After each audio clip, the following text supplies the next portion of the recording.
Okay, Jill is not here yet. I don't know if she's late or had trouble or some other situation. We are going to start the hearing. We waited a couple minutes past 5:30, so we're going to start the hearing.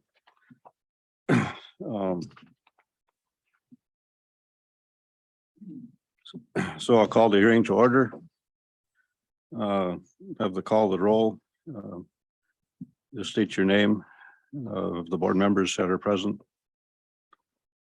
Crystal Halverson, Mark Deach, Gerald Porter. Tim Lenow.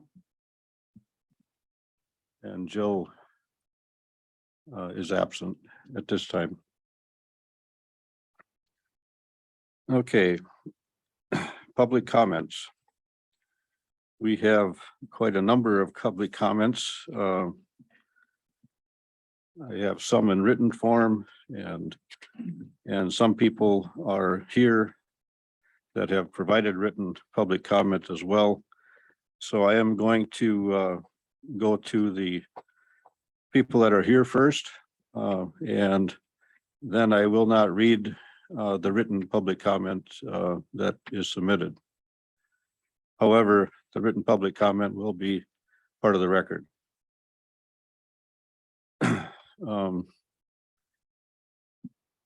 The first, I just got a list of the people that signed in here. The first one on my list is John Sipple from E 4909 760th Avenue, Menominee, Wisconsin. Is John here?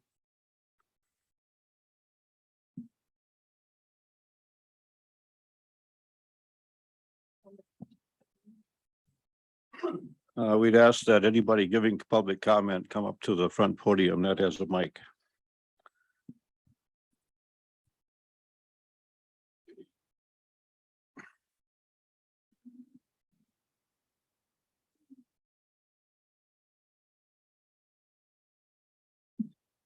Test. Can everyone hear me? Yep, you're good. Perfect. Good evening, everyone. I'm here to address the public comment portion for the Chase and Mitch Potter special exemption request.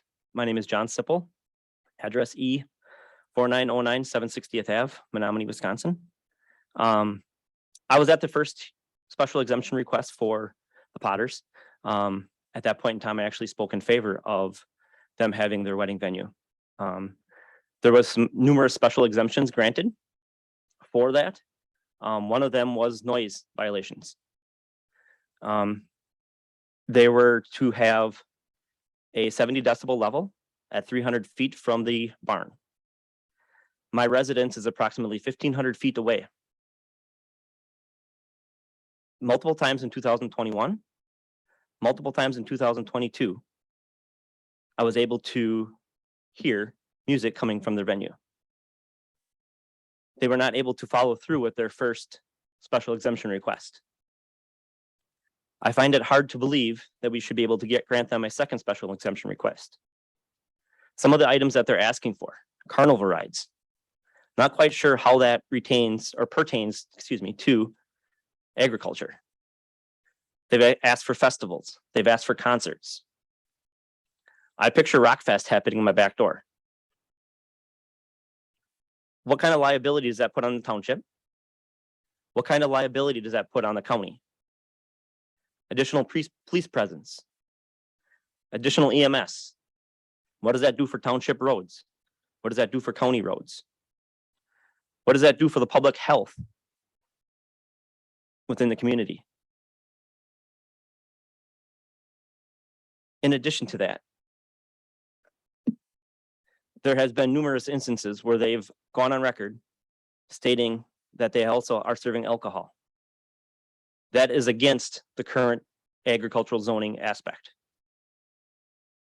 How can we continue to let that happen? How can we continue to allow other special exemptions when they can't follow the current state, federal, and county codes?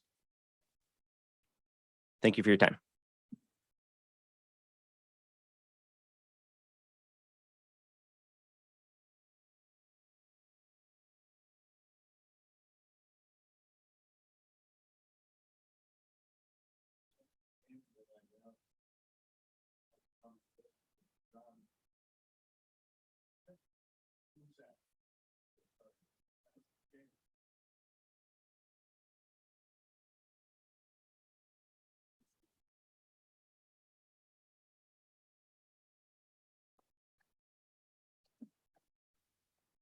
My name's John Luzak. Thank you for letting me address the board.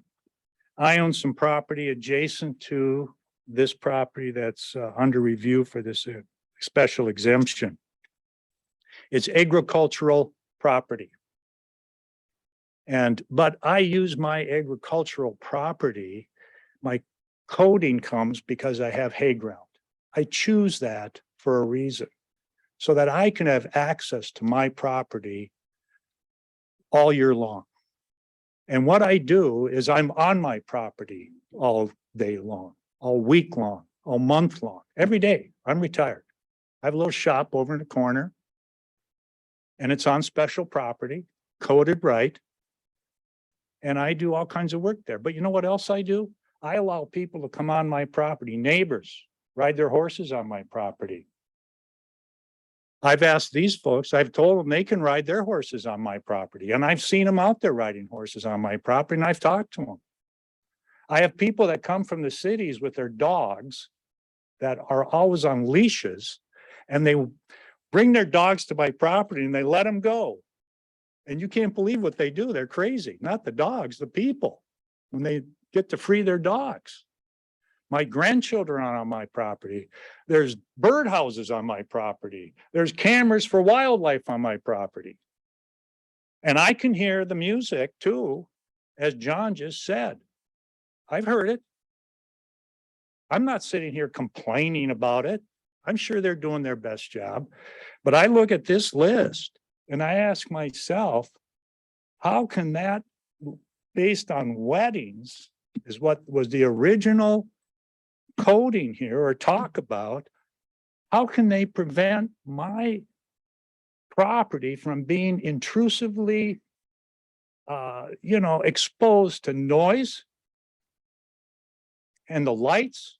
And we're talking about what, generators for festivals? I'm thinking the worst. Generators. People with alcohol walking around to the motorized amusement events. Think about it, folks. That's what can happen out here. And it may start out small, but where's it going to grow to? We don't know. Look what's happened so far. Weddings have turned into whatever.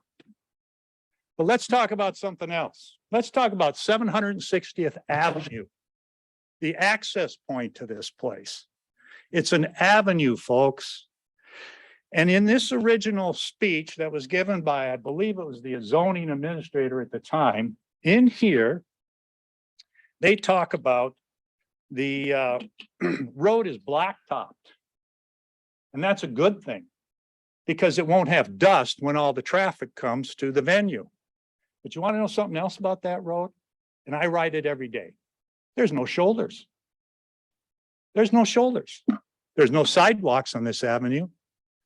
But you know what? There's 40 residents between County Road F and State Highway 25 that go down this road. So where do those people walk when they want to walk? They walk on the road. So with this increased traffic that's going to be because of these events and alcohol, what are we talking about? We're talking about pedestrians and people on the road driving. Is that what you want as a community? Is there any liability to the county? I assume the township has figured all this out when they gave them their liquor license. I hope so. That's the kind of stuff I'm seeing. I'm just curious. Where did all this come from? Where's it all going? Take a look at the intersections. Anybody here travel between on 760th Avenue and intersect with County Road F? Take a look at that intersection. Well, I'll explain it to you. It's on a curve, one of our famous curves in our county. I'm sure a lot of you know what they are. A T on a curve.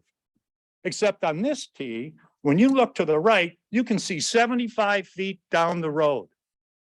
And you're going to pull out and turn left from this venue? Is there any liability for the county, for the township, when alcohol's been allowed to drink on this, or this increased traffic, which was calculated at 17% for weddings? Come on, folks. What are we looking at here? Go to State Highway 25 and see what, somebody's gonna have to go up to that farmer on that corner and say, move your corn back, buddy.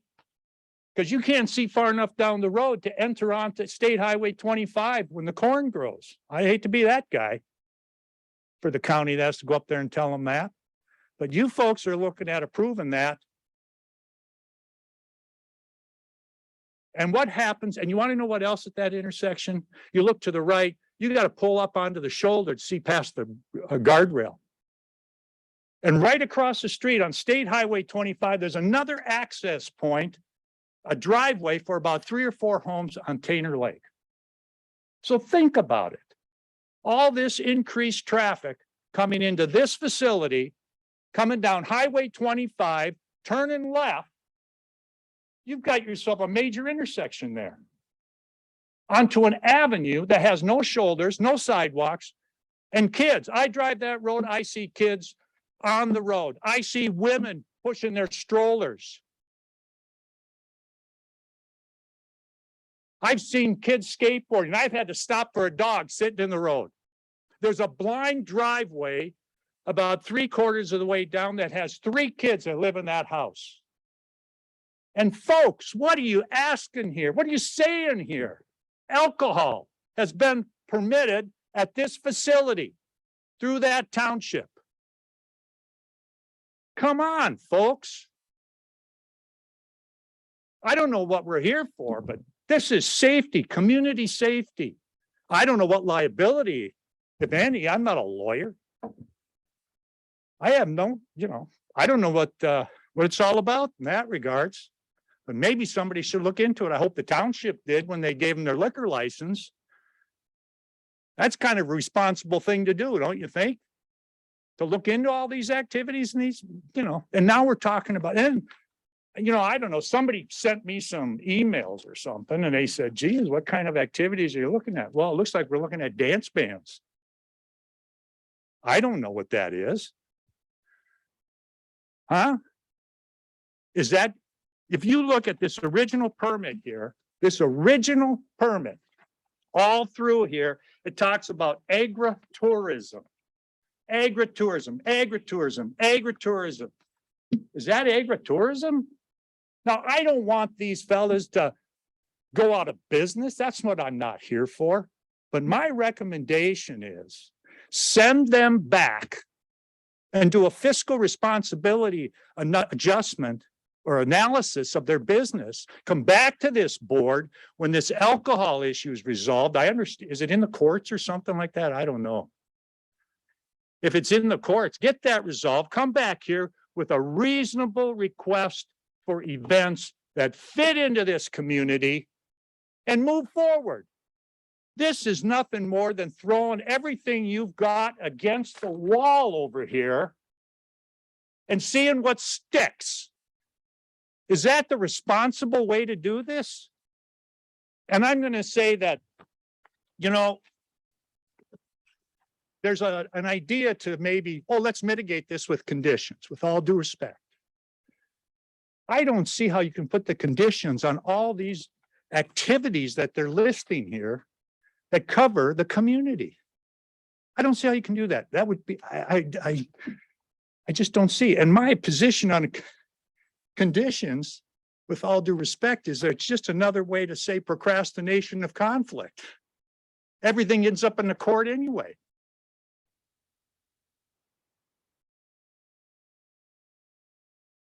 They say in this original list that we're going to be 3 events a week. That's what they proposed here. 3 events a week. Well, in 6 months, I think that's about 75 events. And they're supposed to publish this list and send it to the Dunn County. And they're supposed to send it to Sherman Township. So what are we supposed to do? Go up and review this at the beginning of the year? 75 events, and then what do we do? Argue with them? Come down here and argue with the board? Go to court? No, that's not how I see this being done. I believe you send them back, come back to this board with a reasonable list of events fitting into the community, take into account the safety of the community, the neighbors. You know, we talk about agricultural land. Agriculture doesn't mean it's free and you can do with it what you want as a neighbor.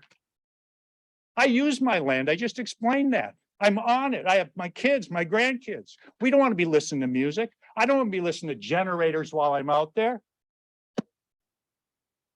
There's parcels of agricultural land all around them. It's not one big plot. There's several people all around that. We all have, John Sipple is one of them. I'm one of them. He's got kids. So my recommendation is send this back, let them proceed with their wedding venue. We don't want them to go out of business, but come back to this board with a reasonable list of events. I beg you to do that.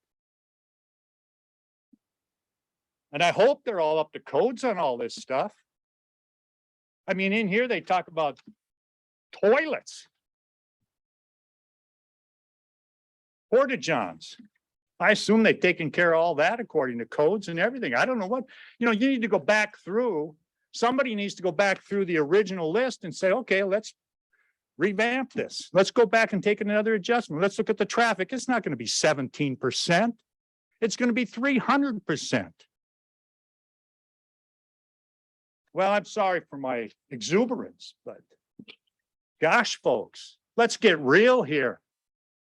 Let's get real and take a serious look at liabilities, at safety, at everything. We're talking about alcohol. We're talking about entrusting them to make decisions about our community and their business viability. And alcohol's involved as a stream of revenue for them. That's a conflict of interest. We're entrusting them in our community to make that decision, those decisions. What references do they have? Have they been running business like this forever? I don't know. I don't know. Does anybody? This is what we're at, folks. And I don't want them out of business. That's not what I'm here for. But I'm saying, come back to this board with a reasonable list of events. I appreciate the public comment and I think you've made your point. Thank you, sir. The next person on my list is Steve Kritz. I hope I said that right.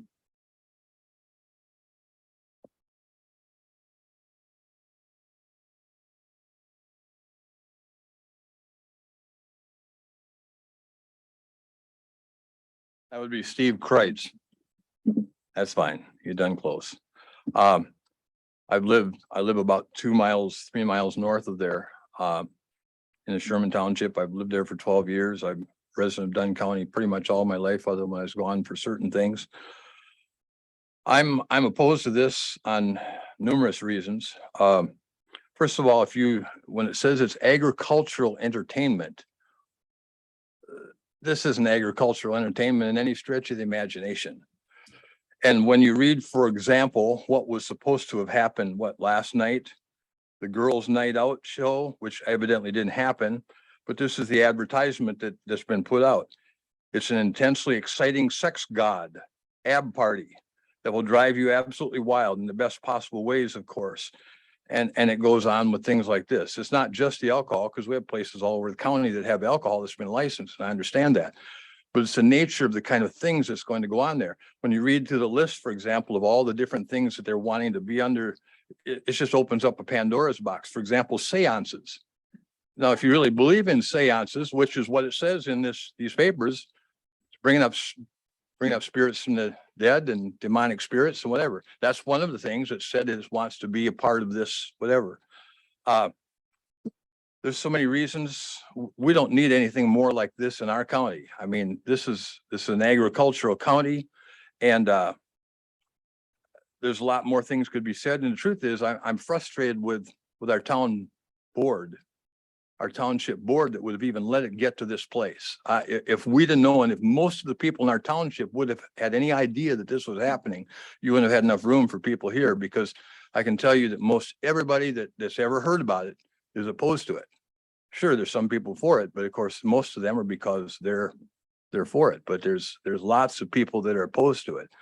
And the truth is that I only heard about it today. If I would have known, so I'd have been rallying lots of people that I know that are opposed to this kind of thing, this kind of lifestyle, this kind of everything. We don't need anything more like this in our county. So I plead with you to turn it down. Thank you.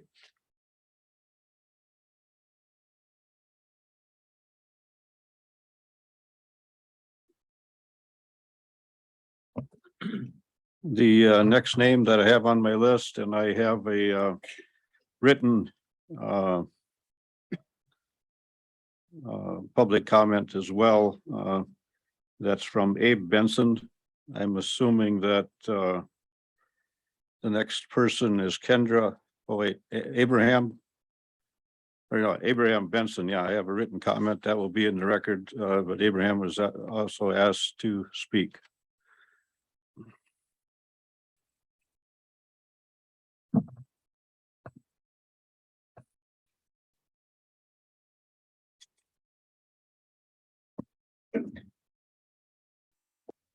Thank you for allowing me to speak tonight. Of course, yes, I'm Abe Benson. I'm just going to read the letter that I wrote, and we'll go from there.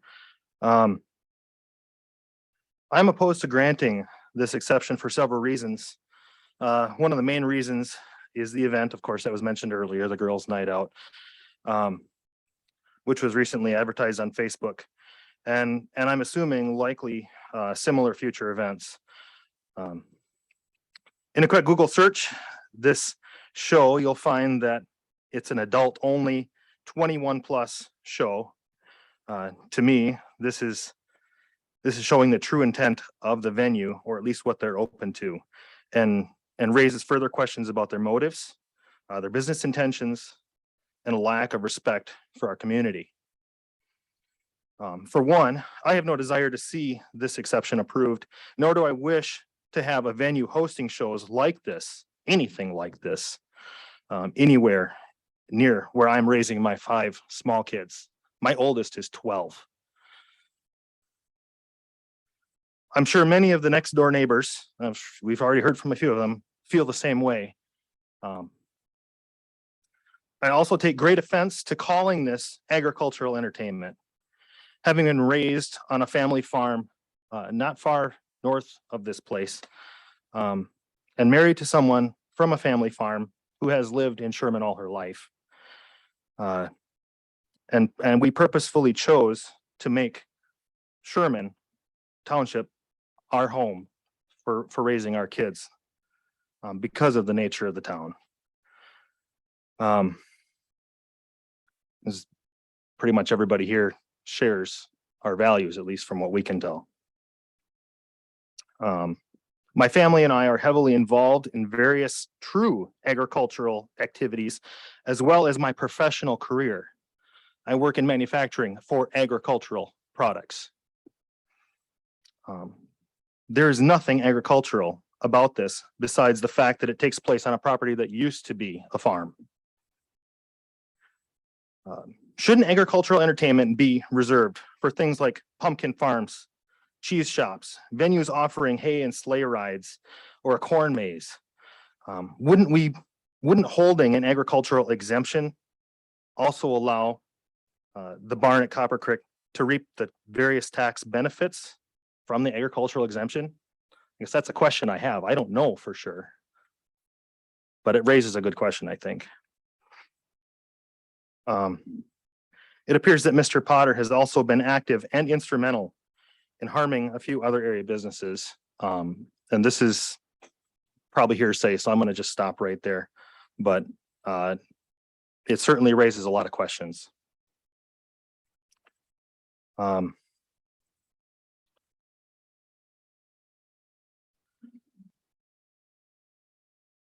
Regarding Mr. Potter's office and what he has at stake, being the chair of the town of Sherman, At minimum, it seems as though there is a conflict of interest at play here. Isn't this a big red flag? Also a red flag is the apparent attempt to fly under the radar. I mean, most of us that were here heard about this within the last couple days, I believe. Something seems very questionable about the whole thing. In closing, I believe the board is already aware of most of my concerns, as evidenced by some of the previous proceedings that are available to view on YouTube. I guess I would point you specifically back to your meeting on February 22nd. If you fast forward through that YouTube video of that meeting at the 2 hour and 47 minute mark, I believe you raise an interesting point that this shouldn't even be an issue before us, that the liquor license should have never been approved. And you state various reasons for that. While I'm not personally overjoyed about another venue serving alcohol, the much greater concern lie in the nature of the events that may or may not happen in the future on that property. And it is events in our community. I appreciate the thoroughness of the documents that you guys have already published regarding what's happened up to this point. It allowed me to fill myself in on exactly what's brought us to this point. So thank you.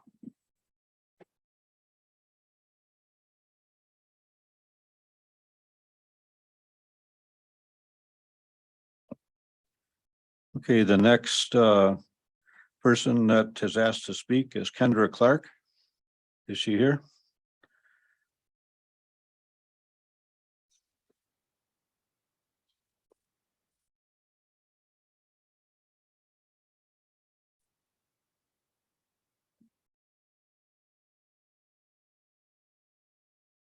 Hi, my name is Kendra Clark. My address is N9364 County Road F, Boyceville.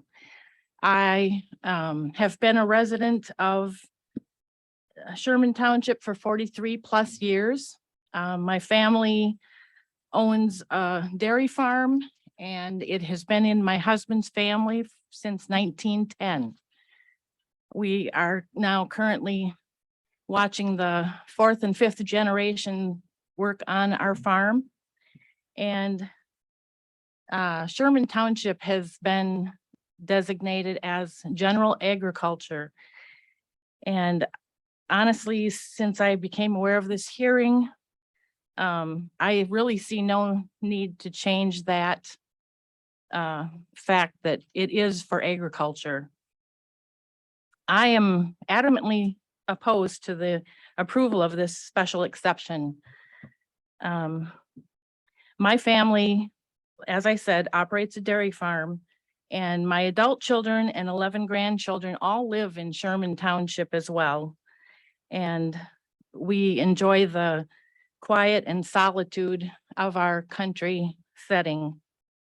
There's no benefit that I can see in our township to offer adult-only entertainment. I've been reading the information today too that was posted online regarding Mr. Potter's request and his spreadsheet of events that they possibly would like to hold in the future. And many of them are unsuitable for our township. If this special exception is permitted for the barn of Copper Creek, on Copper Creek, it can undoubtedly happen with other business owners as well in another location in Sherman Township. And I can only imagine how bad it would be to have this business right next door to your home. I know I wouldn't want it next to mine. If Mr. Potter wanted to run this type of a business, he should not have bought farm property in an area that's zoned for general agriculture. Just thank you for letting me speak.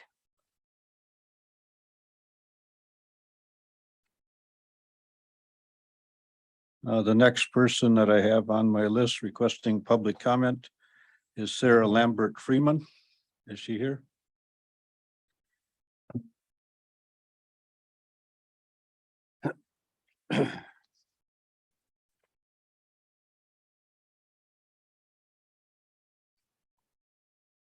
Hello. My name is Sarah Freeman. I'm a resident of Dunn County and I'm also a business owner here in Menominee. I own Hive and Hollow. I own a business here in Menominee. It's called Hive and Hollow and we are a full service flower shop. I have had the honor of providing flower arrangements for many couples getting married at the barn at Copper Creek. I have also had the pleasure of getting to know Chase and Mitchell Potter, and I am delighted that they have settled here and put so much investment and hard work into restoring their historic barn and property. It is truly a labor of love and a sight to behold.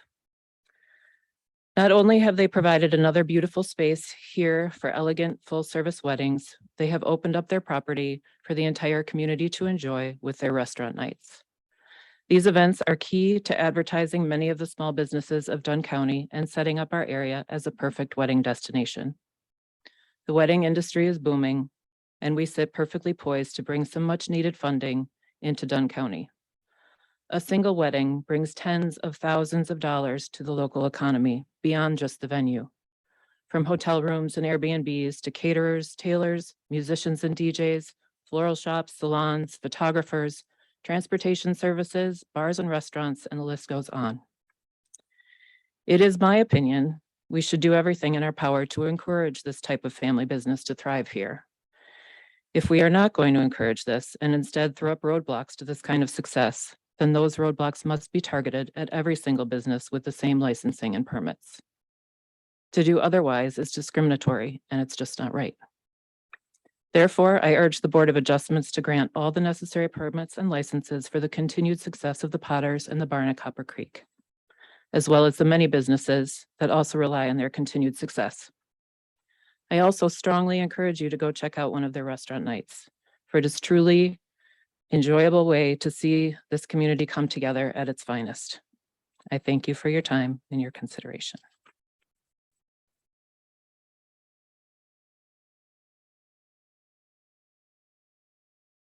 The last person on my list that has asked to speak is Sandy Finch. Or Fitz, I guess.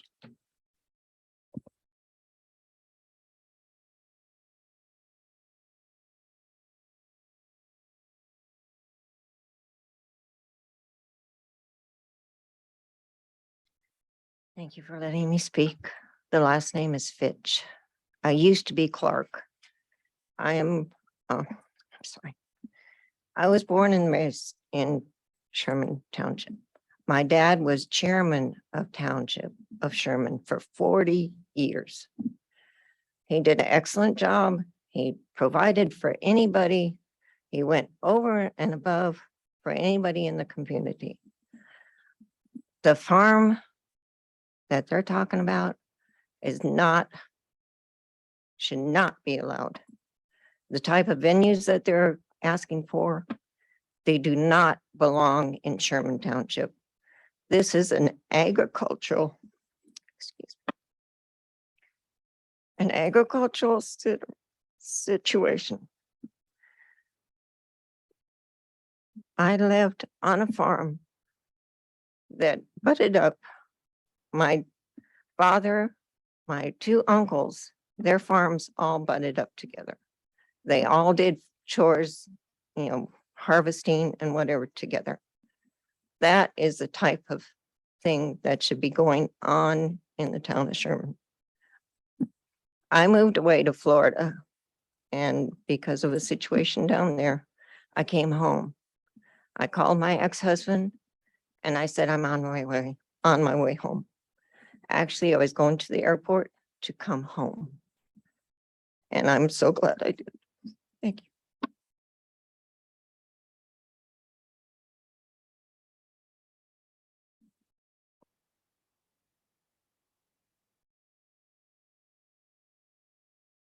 Okay, there are several public comment written that weren't here to speak. I think I will read them most. Yes. I signed the sign-in comments up here. What's your name? I don't have you on my list. People can, you should open it up. People want to that are here, or I can grab that list. Okay. Okay, I'll open it up for, oh, yep, I can get it.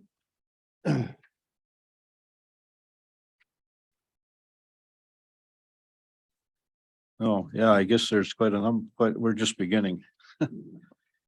Um.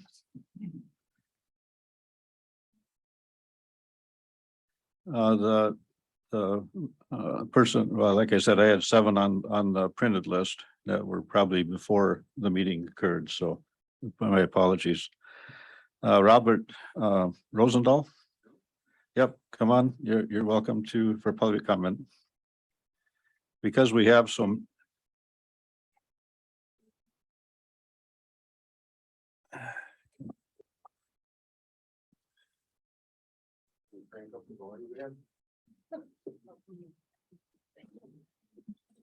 Can everybody hear me? Because we have quite an extensive list, actually, there's some on the back too.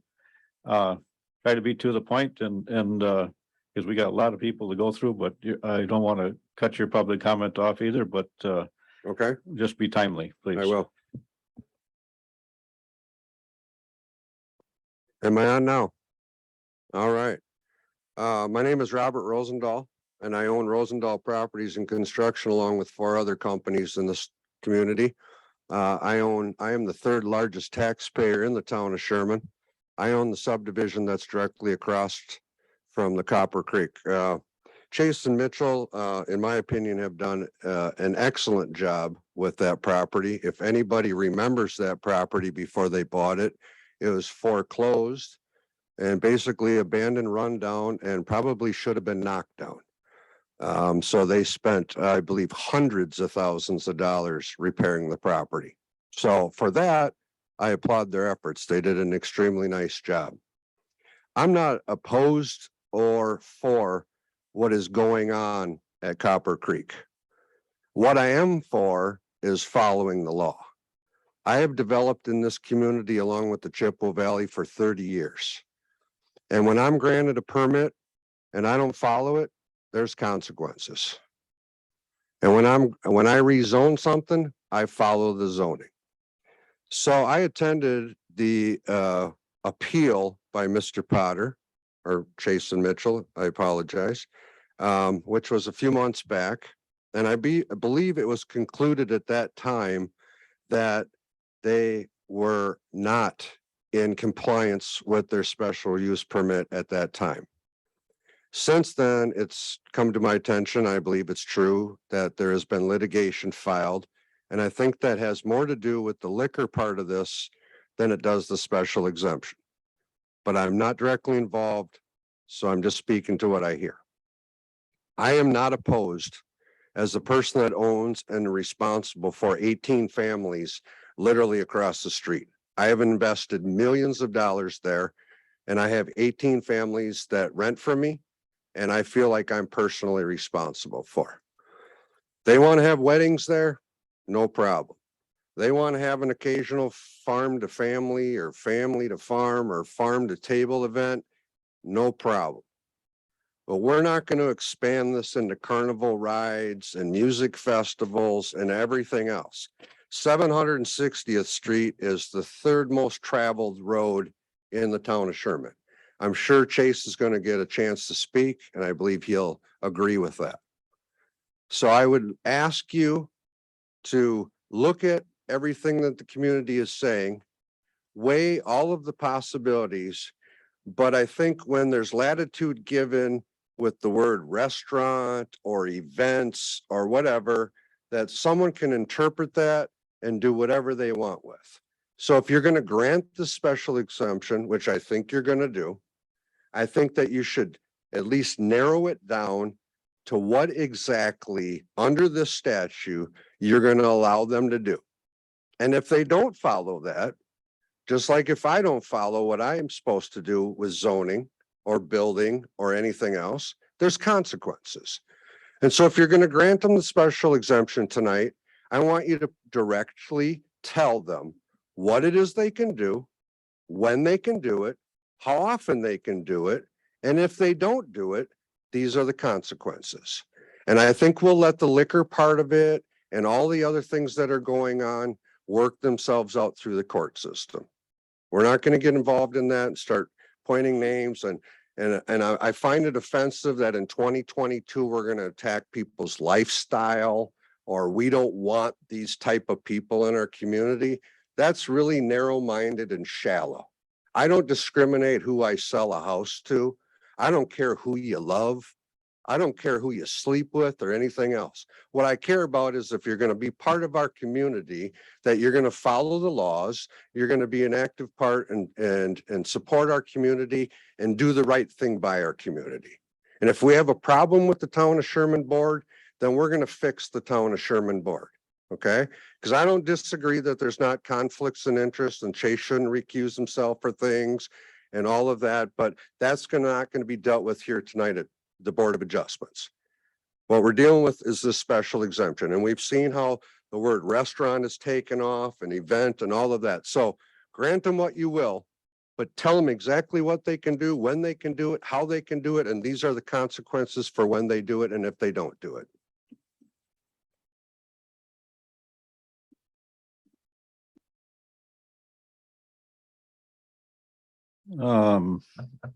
Luke Wilsey.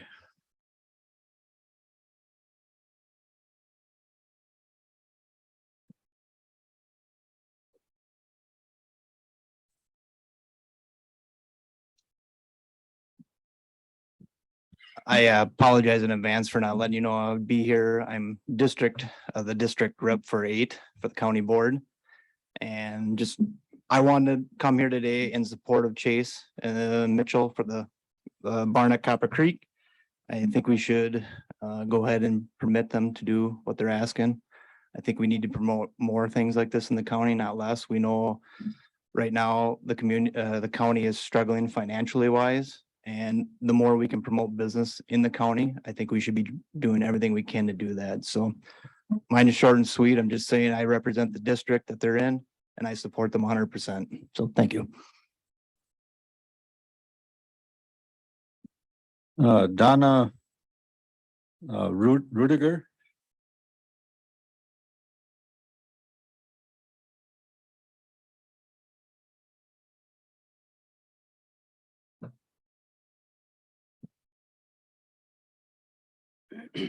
I'm Donna Rudiger, a member, I'm sorry, I live in the township of Sherman.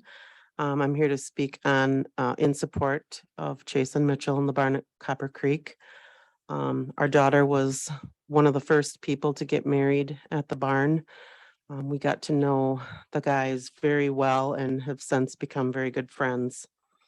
I've personally watched them work tirelessly to turn a neglected farm with its buildings and its property into something beautiful, while continuing to have a hobby farm on the property. They have brought the ability of people to have a great wedding venue. They have opened up their facility to the community for community nights. In today's day and age, I can't imagine squashing that. We all need to bring our community together. I've been there personally. It's been nothing but great fellowship, very family friendly. If there are other events that you're not interested in attending or don't care for, don't attend, don't participate. But to squash this coming to our community and our county and the revenue that it brings to our county just makes no sense to me. As far as the traffic, anybody can go down that road under the influence of alcohol at any time of day that they do so. You know, that would be, we'd have to close down all the streets around a bar or anything in our whole county. There's not just agriculture in the town of Sherman. It is a great place to live, and they have brought some life and fun to the township, as well as a lot of revenue for our county. I am in support of Chase and Mitchell and what they would like to do with Barnet Copper Creek. Thank you. Kelly. Can't read if it's Capeland or. You don't want to speak? Okay. Amanda Klosterman.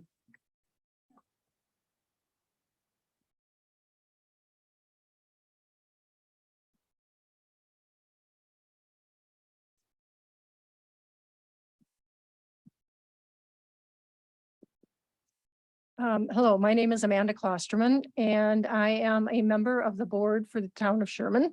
I've been on the board for about 3 years now.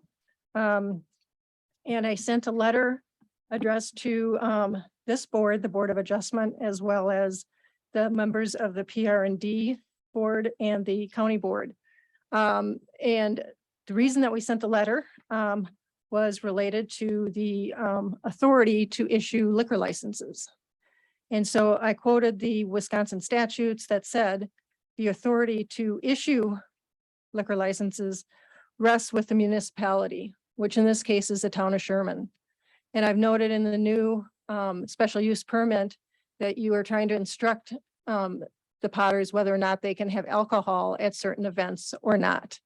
And that is outside the purview of this board, and I would request that you refrain from giving direction on alcohol licensing and use when it's our purview to do so.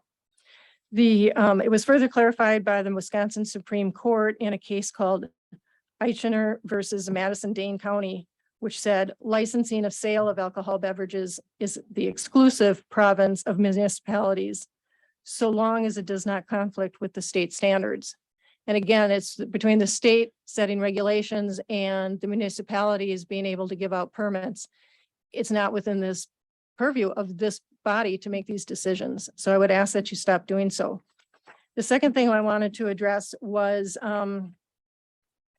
that I'm also a member of the planning committee for the township. And we have been working on a new plan for about the last year or so. And as part of participating in that committee, obviously what we care about is what's going to happen to this township over time. Specifically over the next 10 years is our plan as we develop that. We support new businesses and we want our community to have more and more businesses. It brings in revenue, not only for our township, but for the county as well. And the kind of business that the Potters have brought to this area is exactly what we're looking for. I know a lot of people are interested in having the rural community that now exists out there.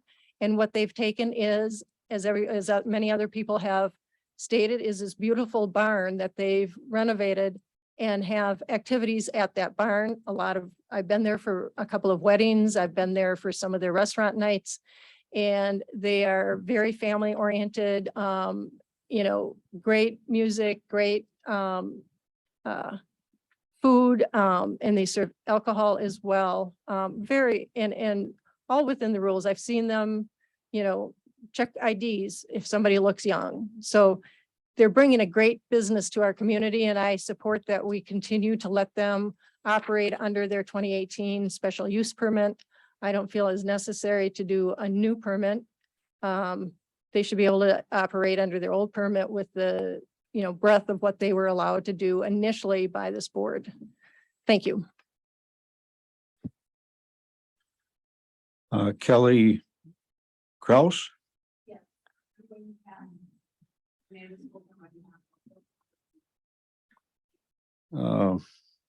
Michael Potter. Mitchell Potter.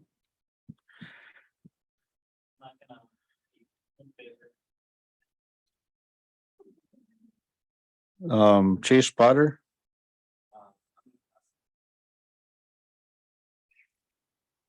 Sarah Freeman.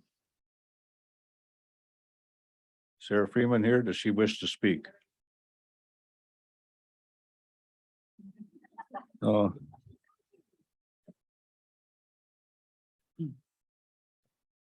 Jan Coppernoll. Abigail Coppernoll. Dennis Coppernoll.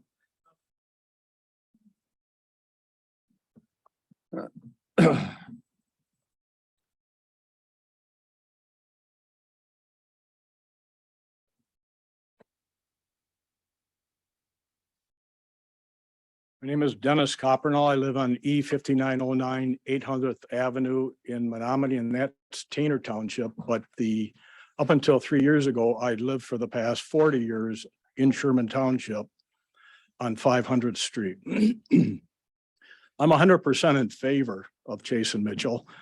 I lived across the street from that farm. Christensen's had the farm and they lost it. And it was literally just a rundown eyesore. Chase and Mitchell, I met them when they first bought the property. There's nothing negative I could say that they did. Everything was spot on. They were always very conscious about the environment. They're very family oriented. We consider them part of our family. I've listened to a lot of people speak. They bring up issues such as traffic, drunks wandering down the street, the music too loud. I live a half a mile from Jake's. I hear the music every time they have a band. Should we shut them down? Season's harvest, traffic. Should we shut them down? I mean, people, you need to think about just common sense. I'm in the middle of creating a lake district for Tainer Lake. And one thing I've learned is that people close their minds initially. They just well, we don't want to sign a petition for Tainer Lake. You ask them why. Well, I don't know why, but I'm not going to do it. Once you think and use a little common sense, people start to realize that this is a good thing. I'm 100% in favor of what they're trying to do, and I'll support them 100%. Thank you.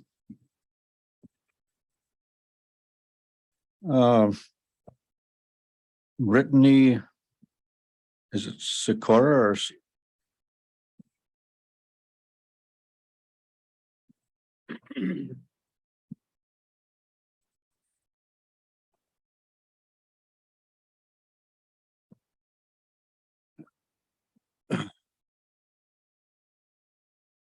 Brittany Sikora. I wasn't really prepared to speak, but I am in favor of Jason Mitchell.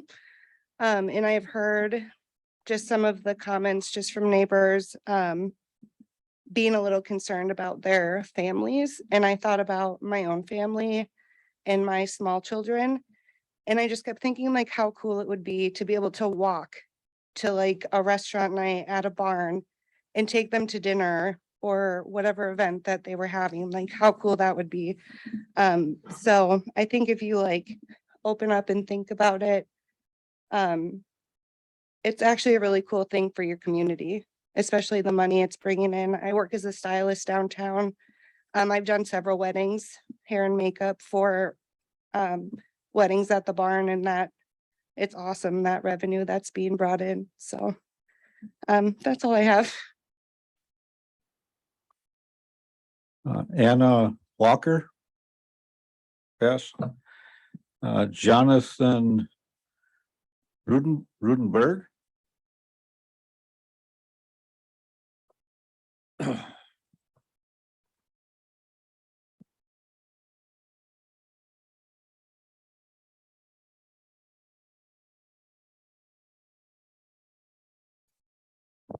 My name is Jonathan Rudenborg, resident of Dunn County. Also was not prepared to talk tonight. But I'm recent friends with Chase and Mitchell, and I don't know all the inner workings of everything that's has been going on. So I'll just speak in generalities instead of specifics, and I'll keep it short. But I just think that in general, as you know, things look like we're headed towards a recession. Like, I don't necessarily see why we should be making it harder for people to run their businesses and expand and be able to stay in business. And also, I mean, as I drive around and see drive around the countryside and the surrounding countryside and see, old barn after old barn collapse and disappear into the ground, which always makes me intensely sad. Why we should be punitive towards people that are working to preserve that part of our landscape. And I will leave it at that. Thank you. The last person that I have signed up is actually two people. I don't know. I'm assuming it's husband and wife. Perhaps one of them would like to speak. Roger and Benny Herman. They wish to speak.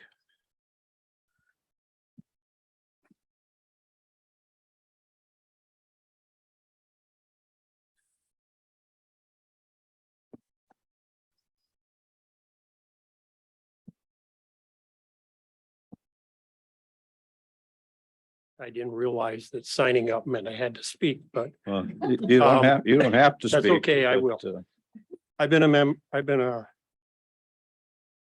lived in Sherman Township for like 32 years. I'm on 750th Avenue. I think we need something like this in our county. Little venues that bring people in, have something to do with associating a lot of people back to the countryside. So I'm in support of Chase and Mitchell. And so is my wife. So I think we should, let them continue with their endeavors. Because I think it's a very beneficial thing to this county, this community. Thank you. Okay, I have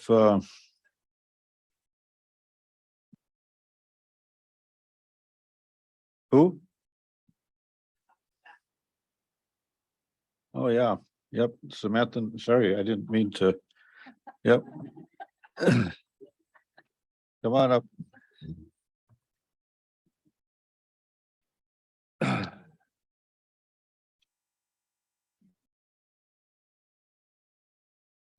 Hello there. My name is Samantha Newport, E2043 770th Avenue. So not Sherman, but I moved to the area around about the same time that Chase and Mitchell did. And if I can only imagine being able to do with my own land what they have done with theirs, the improvements that they've made. And I don't know, I'm sure many people haven't had an opportunity to go and check out their space, but it is so by their own hands. The tables in the main space, Mitchell built himself. They're gorgeous. The space is beautiful. The giant chandelier that's hanging in the main area, Chase built himself. These are wonderful people that bring so much to this county and to their community. And I mean, this is a rural county, brain drain. The loss of diversity of people is something that should concern all of us, not just the economic impact that they're able to have, but the loss of new and interesting and young folks who want to be a part of this community. And I think you should embrace them. Thank you. Okay, is there anybody else that signed up that I may have missed?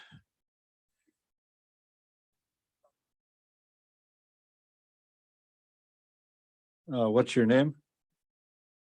Tony Pember. Ann? Okay, go ahead. Hi, my name is Tony Pember. I live at N9572 510th Street in Wheeler, Wisconsin. I'm a resident of the town of Sherman. I'd just like to thank the board tonight for giving me the opportunity to speak. To start with, I'd like to draw people's attention to page 2 of the BOA packet for this meeting. In the third paragraph, it talks about the barn at Copper Creek obtaining a Class B liquor license from the town of Sherman, of which Chase Potter is the town chairman. All of you can read what it says there. I'd just like to add one detail. Under the special exception permit that the barn at Copper Creek currently operates under, there's a condition that states, for events that include alcohol It will be free of charge to the attendees and served by a licensed issued bartender. This is the special exception that they're currently operating under. This is in plain English that everyone can easily understand. Knowing that this condition was in their special exception, Chase and Mitchell proceeded to obtain a Class B liquor license and subsequently sell alcohol at both weddings and restaurant events at their venue. This is called defiance. Bold resistance in opposition to the force of authority. They knew that line was in their special exception. If you're getting a business in a county and you get a special exception, you've read every line of that multiple times. They just flat out ignored that and went to a different governing body and got a liquor license. Let's talk about that a little bit. So this line, bullet point number 5 in their current special exception, was intentionally put there. And I talked to Bob Colson about that particular line. The reason that line is there is that Bob knew that according to state statutes, any type of business that can operate in the county of Dunn under agricultural entertainment was not eligible according to state statutes to have a Class B liquor license. Now, Amanda's here from the town board and also Kelly. And Amanda mentioned the township and the process they went through to issue that liquor license. And they referenced statute 125, which is the statute that governs liquor licenses. And in that particular statute, there is a definition of a restaurant. It's very vague. It basically says something to the effect of it's a building where food is served. But as any legal person in the state of Wisconsin, or any state for that matter, knows, you have to take the statutes as a whole. So if you refer to statute 97, which is the statute which governs restaurants in our state, the definition of a restaurant, it means any building, room, or place at which the predominant activity, the preparation, service, and sale of meals to transients or to the general public. So basically, a restaurant is there to serve food and make money off of food. That is not what the Barnett Copper Creek is. And within that statute 125, in order to get an above quota Class B liquor license, which is a full liquor license, that's what a bar has. That means they can serve beer, wine, and hard alcohol. One of the types of businesses under that section that can get a Class B above quota liquor license is a full service restaurant that has an interior permanent seating of a capacity of 100 or more people.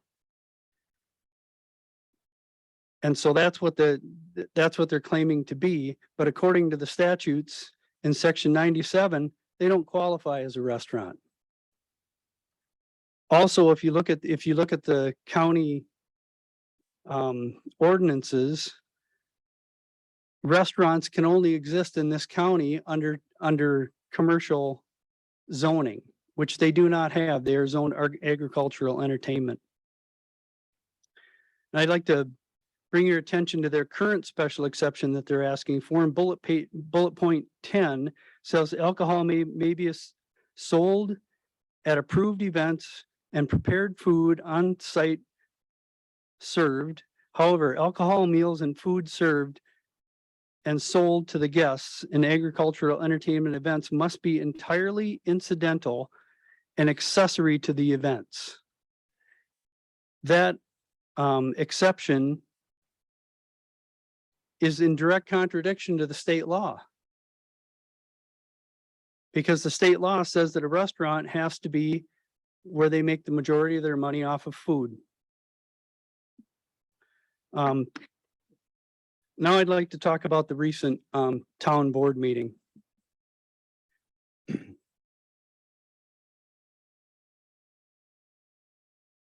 In this country, for now anyway, we have freedom of speech.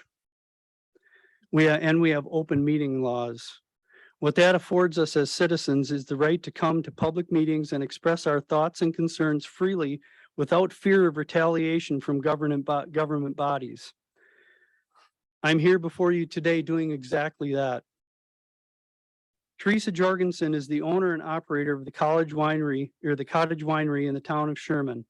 In 2021, as I am doing today, attending a public meeting of the Sherman Town Board and in 2021, as I am doing today, she attended a public meeting at the Town of Sherman Board and freely expressed her concerns about the issuance of a Class B liquor license to the Barn at Copper Creek for a fee of $150. You see, prior to receiving her liquor license, she obtained a lawyer as recommended by the town, worked with the county to obtain proper zoning, and then worked with the town to obtain her liquor license at a cost of $10,000. She and others attended a number of subsequent meetings requesting information from the board on the matter of the liquor license for the Barn at Copper Creek, again expressing her right to attend open meetings and speak during public comment. After being asked on a number of occasions, the town board could not even produce a copy of the Barn at Copper Creek special exception to show that they had done their due diligence to assure that the barn was eligible for a liquor license. If they would have done that, they would have seen bullet point 5 in that special exception that said they cannot serve alcohol. This is in sharp contrast to what Teresa did to obtain her liquor license. In mid-May of 2022, just as she had done for the past 10 years, Teresa submitted paperwork to the town clerk for the renewal of her liquor license. In the past, she had submitted her paperwork and met with the town clerk if needed to complete the forms and prepare them for approval by the board. This year was different. It started with Teresa being informed that a complaint had been filed against her bathrooms and septic by Chase Potter. This is his right, although I'm sure he had to do some digging in order to discover this missing permit, which would have needed to be filed years ago. At the June 15th, 2022 Sherman Town meeting, where liquor licenses were to be renewed, Chase recused himself as required and handed control over to Amanda, who's here tonight. Amanda, for the next half an hour, proceeded to go through Teresa's liquor license application and point out every issue with the information on the application, which is fine and it's within the purview of the board. Then for the next half an hour, discussed the complaint about her septic. Her application was rejected. During the discussion, both Amanda and Kelly, who are board members, referred to Teresa's challenges to the Potter's liquor license as the reason why they were being so closely scrutinizing her application. Here again, she was speaking at a public meeting during public comments, and she has the right to free speech. She can speak about anything that she wishes. Amanda at one point looked at Teresa and said, "How does it feel?"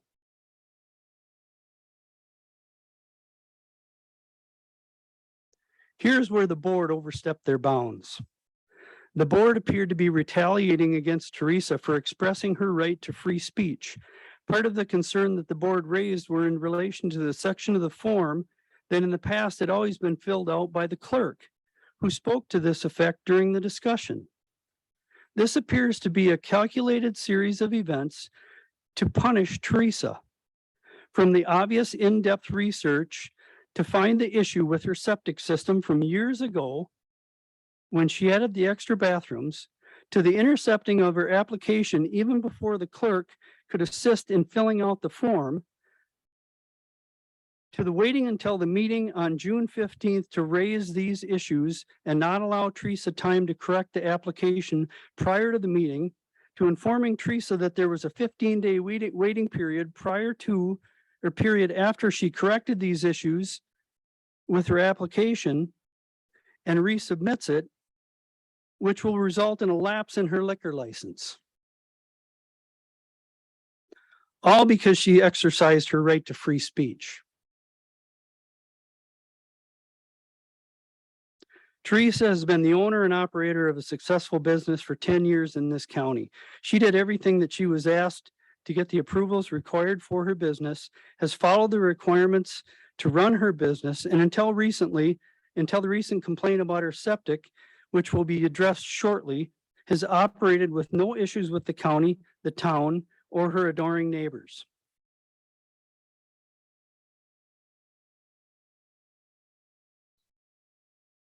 There is a pattern here by Chase: defiance of authority, ignoring requirements, and what appears to be using his position as the town chairman for his own gain, and with the help of others on the board, to punish other citizens who question his actions. Does it make sense to award them additional privileges to someone in our county who has exhibited these types of behaviors? This whole issue started last year, or possibly the year before, when Bob Colson was the county administrator. Bob spent somewhere between 60 and 100 hours dealing with this issue. Ann, who's taken over for Bob, has spent a large number of hours also dealing with this issue. And I just asked the board, is this really the type of business owners that we want to encourage in our town, in our county? You know, they talked about, I mean, they have a beautiful venue and I have no issue with their venue. Okay, but they need to follow the law. They need to get on firm legal ground with their current exception before we should consider giving them any additional privileges. Thank you. I appreciate the time.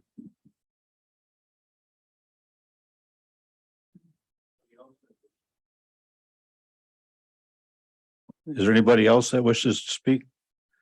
Go ahead. Just state your name when you come up so we have it for the record.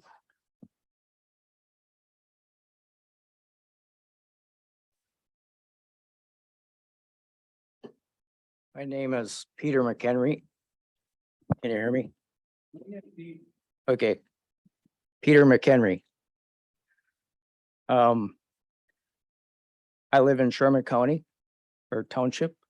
I don't drink. So I don't really care if any business gets a liquor license. But I am looking from the outside and observing, are all the businesses being treated fairly and equally? Also, I pay taxes. I have 1 acre. I pay probably more per foot on my 1 acre than Chase would pay for his business as being listed as agricultural. And I'm pretty sure it's all about tax evasion. If you've got your business on tax, agriculture land, the taxes are going to be lower. But if he gets an exception, you know, then he can do what he wants. Another thing I want to look at is why has this come through as being approved at Sherman? Okay, there appears to be some heavy-handedness going on there. When I went with the group to try to present a new topic at Sherman Township, there was no agenda to be able to listen to a new topic. We were stonewalled, and there's no protocol at all to have the ability to bring in something you want to talk about. However, this got through with flying colors. So I think we need to really look at what's going on in Sherman Township. Thank you. Is it Peter? Okay. No, I missed the first name. Thank you. Well, is there anybody else that wishes to speak?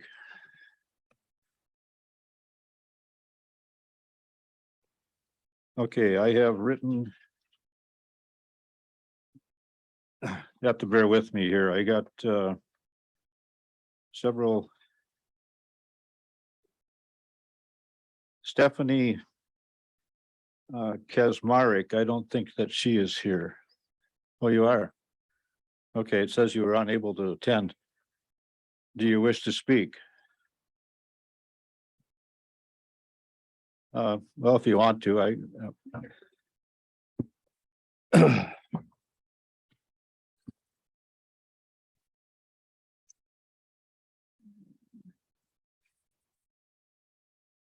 can find it. So my name is Stephanie Kazmarek. I live on 760th, so I'm actually very close to the barn. And I am in support of what Chase and Mitchell are trying to do for our community. There's a lot that is needed, and we would like to have more added to the area. And events like this, they're amazing. We walk down there for the events. I walk my granddaughter down there who's 6.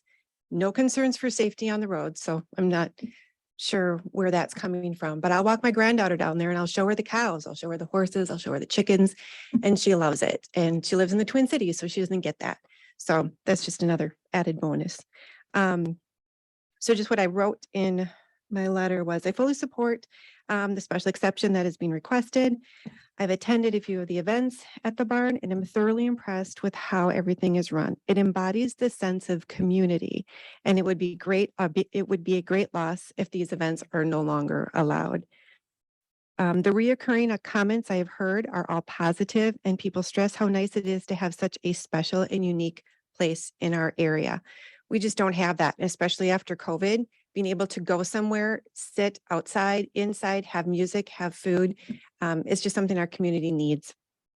And again, speaking as a neighbor, it's been nothing but a positive experience. I have never once heard any noise or have had any issues. And again, I live a quarter of a mile away, so I've never had any issues. If anything, I've heard more music down the road from bands and fireworks, so I've never had any issues with the barn. Again, I can't stress enough how much this type of venue is needed in Dunn County. People want to support small and local businesses. They want a place to gather and connect, and the barn provides that option, and our community will feel a great loss if it's not able to be continued. And just another thought after listening to everybody speak, I think some of the people who are opposed are afraid and have not actually been there. So I would just recommend going there and experiencing it for yourself and seeing that it's, you know, what it is. And I think if you see what it is and see what the potential is, instead of, you know, thinking the worst possible scenario, I think you'd be pleasantly surprised. So thank you.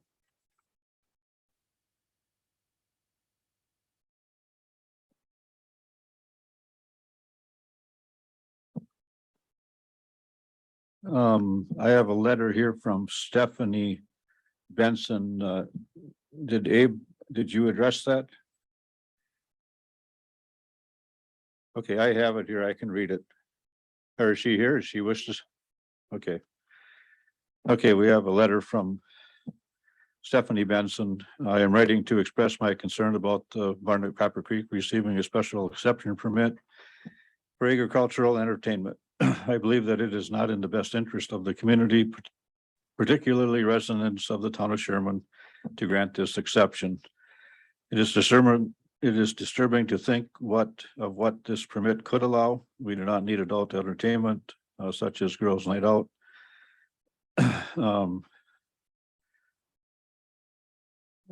Taking place in the town of Sherman. How does an adult entertainment event qualify as agricultural entertainment? Many residents have lived in the town of Sherman for years, even decades, and purposely chose to live and raise their families in the quiet, peaceful country.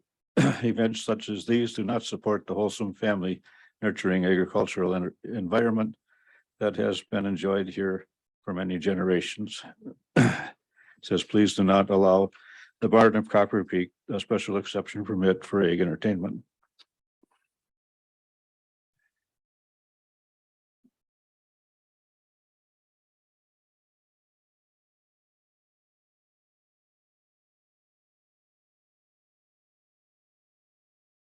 Um, we went through so many people. Susan Wallen, she did not speak, did she? Is she here?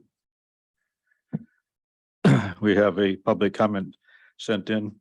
To whom it may concern, I support 100% family-friendly events that teach our children respect and pride in our rural landscape. I am completely opposed, however, to adult entertainment and special permits being granted for the type of event requested by Copper Creek Barn. Chase Potter, Sherman Township Chairman and owner of the barn at Copper Creek, is trying to get a special exemption permit for agricultural entertainment at their barn. Chase tried to put a stop to the Nunn County Dairy Breakfast on grounds that the farm hosting the dairy breakfast is zoned agricultural and not for commercial use. The big difference is the Nunn County Dairy Breakfast is a nonprofit, non-alcoholic, family-friendly, served food for 5 hours and not a business. The Dunn County zoning administrator determined the dairy breakfast was in complete compliance with zoning. Chase is now suing the Board of Adjustment for allowing the dairy breakfast to be held June 11th. The barn at Copper Creek did not have the proper zoning licensing to serve alcohol, and Chase Potter is doing whatever he has to get what he wants. This is not okay. Suzette Wallen. It's Wallen. I do not have an address.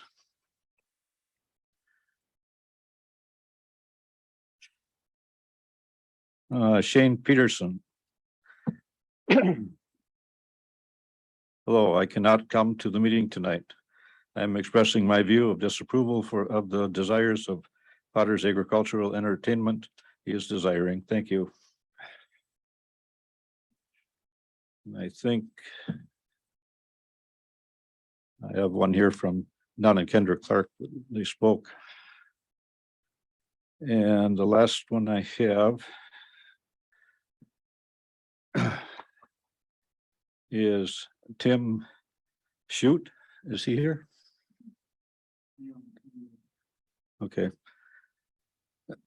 It says BOA in regards to the special exception permit for agricultural entertainment. It is my opinion that when considering his inability to follow the restriction of the special exception permit that he had in the past, and that at most he should be given a new permit with the same restrictions and review compliance after 1 year before awarding him with a permit that allow more events. It would not be out of line to deny all special exception permits for agricultural entertainment for this individual. Again, based on his ability to follow the previous special exception permit requirement. Tim Shute. Boyceville, town of Sherman. Okay, I think we are through the public comment. Now we're going to kind of completely switch gears because all the public comment has been addressed to one subject. And we have we are going to postpone. We had a variance request scheduled for tonight, as well as a special exception for a non-farm residence in an agricultural zoning.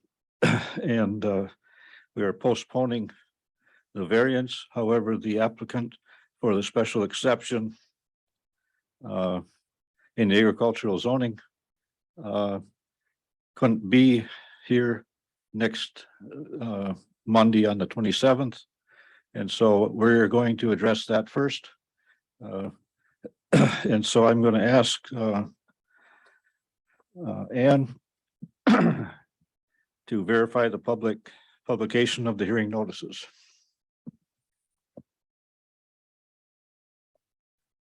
Dunn County Board of Adjustment has scheduled a public hearing for Monday, June 20th at 5:30 PM in room 54 at the Dunn County Community Services Building, 3001 US Highway 12 East in Menominee, Wisconsin. Special exception request, Chase Potter. Parcel ID 170-322-9133-622-00001. Described as part of the Northwest 1/4 of the Northwest 1/4, except for the parcel described in volume 8 of certified survey maps on page 29 as lot 1 of certified map number 1879. And except for lands described on a map of survey on file in the Dunn County Survey Office as S-428, located in section 36, town 29 north, range 13 west, all within the town of Sherman, Dunn County, Wisconsin. The address location is N7681 500th Street, Menominee, Wisconsin, 54751. The request, Chase Potter, N7706 500th Street, Menominee, Wisconsin, has made a request for a special exception permit for agricultural entertainment to use agricultural-based buildings, equipment, or land for an event, performance, or activity intended to entertain others such as festivals, dances, weddings, corporate gatherings, reunions, concerts, haunted houses, and motorized amusement rides. The second request is special exception for Mary A. Geisler. Parcel ID 170-44-23-11-22-822-00001. Described as the Northwest 1/4 of the Northwest 1/4 of section 28, township 31 north, range 12 west, town of Wilson, Dunn County. The applicant, Mary Geisler, 2310 Orchard Place, Eau Claire, Wisconsin, has made a special exception permit request to create a non-farm parcel for a seasonal cabin. We're not doing this other one, correct? Yes. The other one. Yeah, those are the two that we will address tonight. The other one is postponed to the 27th.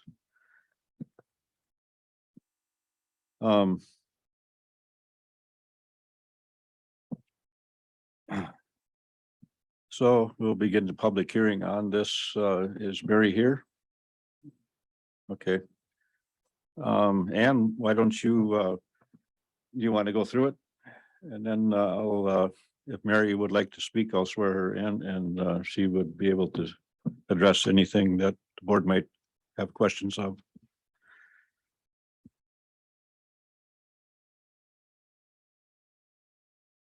So Tracy is actually going to present this one. She put the staff report together.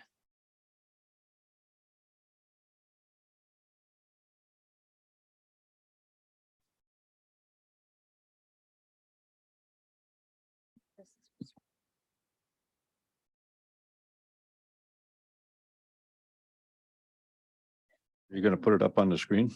Please, 1 second, please.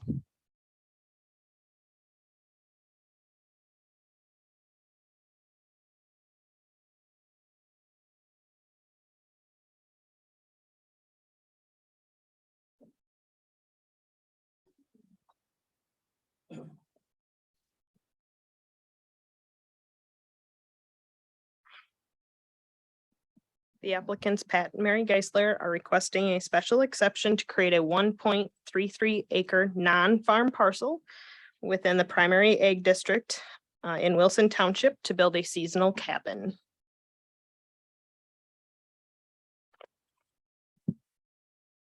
The base farm tract of the parcel is 80 acres and they are proposing a new 1.33 acre parcel. The current zoning of the land is primary ag and the adjacent zonings are primary ag as well.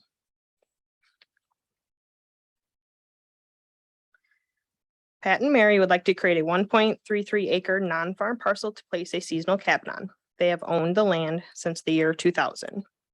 The BFT for this property is 80 acres. Currently, there are no other residents within the BFT.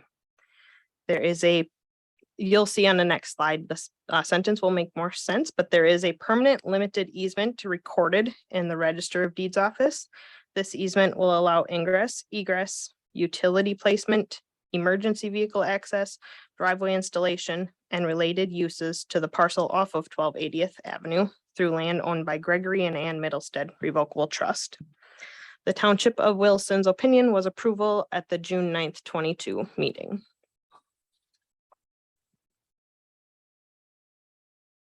Here is the preliminary CSM that has been proposed. Access is off of 1280th, and here is the strip easement, and then the lot that they are proposing to create.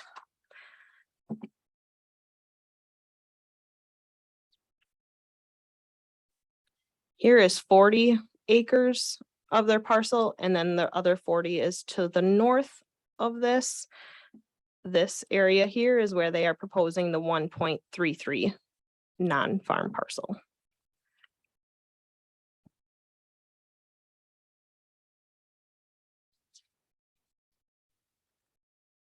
Their application and the town's opinion was part of the packet. Overall analysis, there are 3.8 acres available total in the BFT. This request is proposing to use 1.33 acres. There are currently 0 residents, farm or non-farm, in this BFT. If the request is approved, the BFT will have 1 non-farm residence. The proposed 1.33 acre parcel will not remove any prime farmland from future agricultural use. A preliminary certified survey map of the parcel has been submitted that contains 1 lot.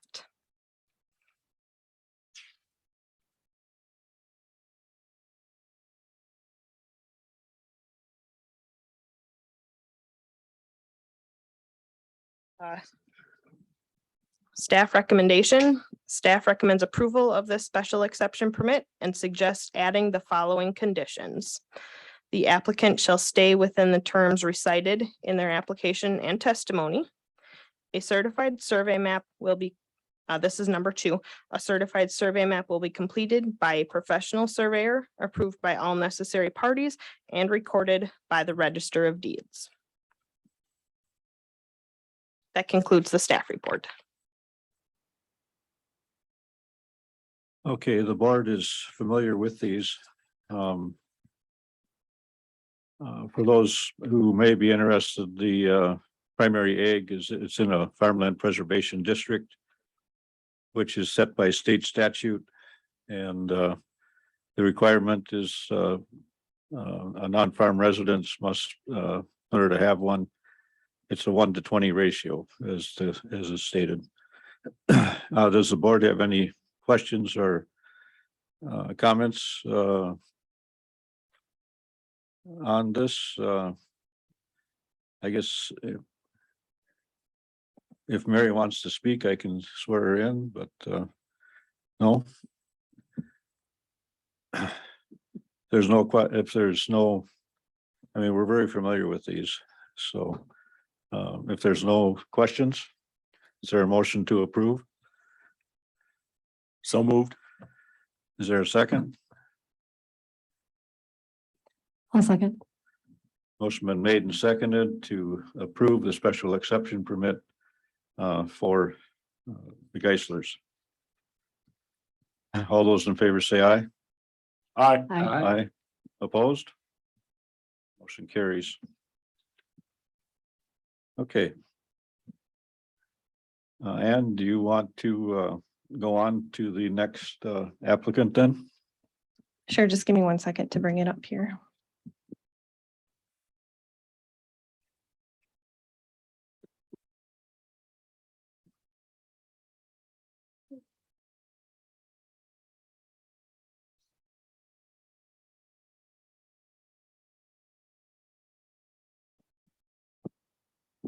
All right, so our next request is a special exception. The applicant Chase Potter, N7706 500th Street, Menominee, Wisconsin, 54751, has made a request for a special exception permit for agricultural entertainment.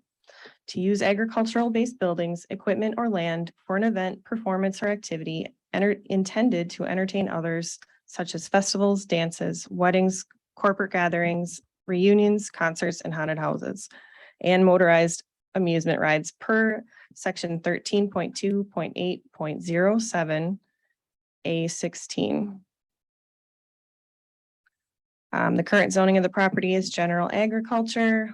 The adjacent zoning is also general agriculture. Here you can see, oh, I'm not even sharing. I'm sorry, everyone.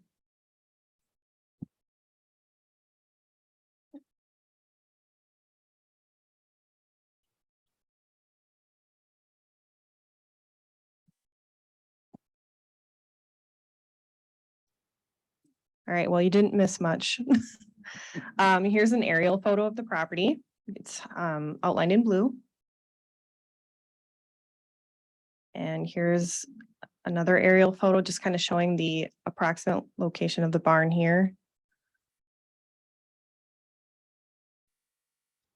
Some background on this application. The applicant and property owner is Chase Potter. Mr. Potter resides nearby and currently operates the Barn at Copper Creek LLC.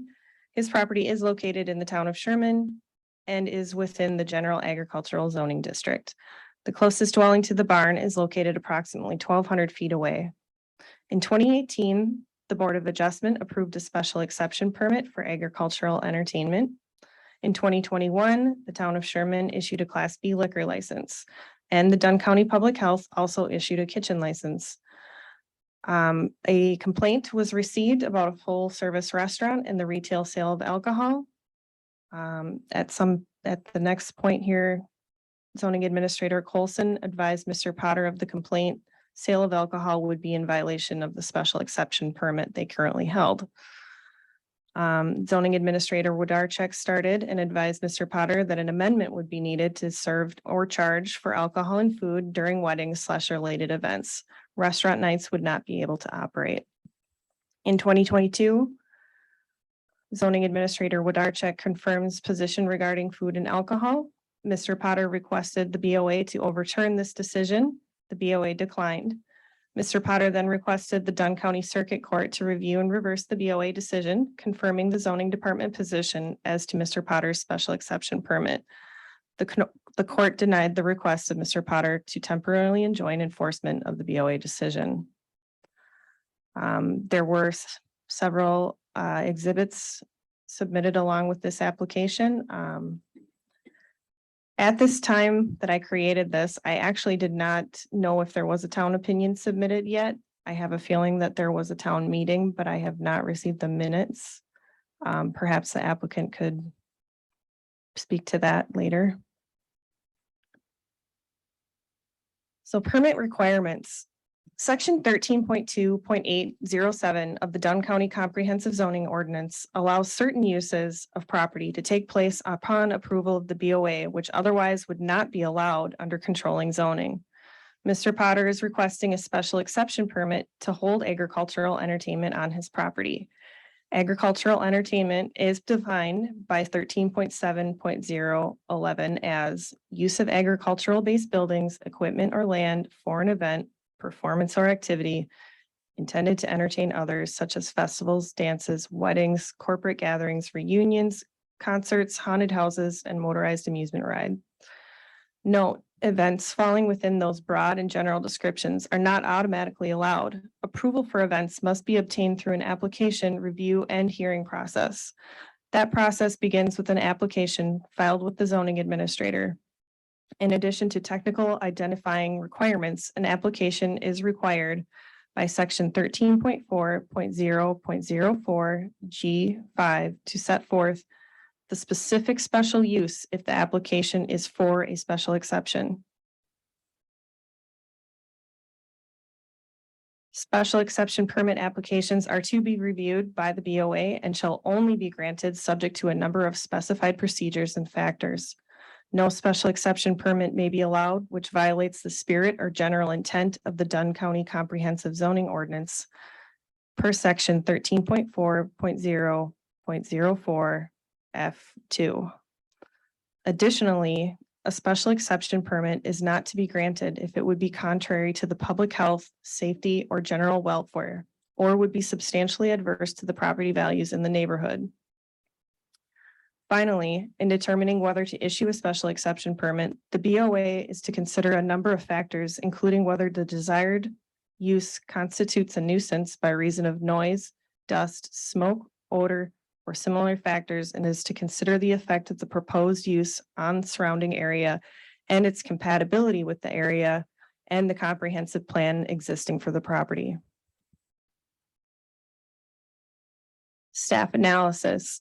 Staff believes if properly conducted, consistent with permit conditions, a limited number of events such as weddings should be allowed through a special exception permit.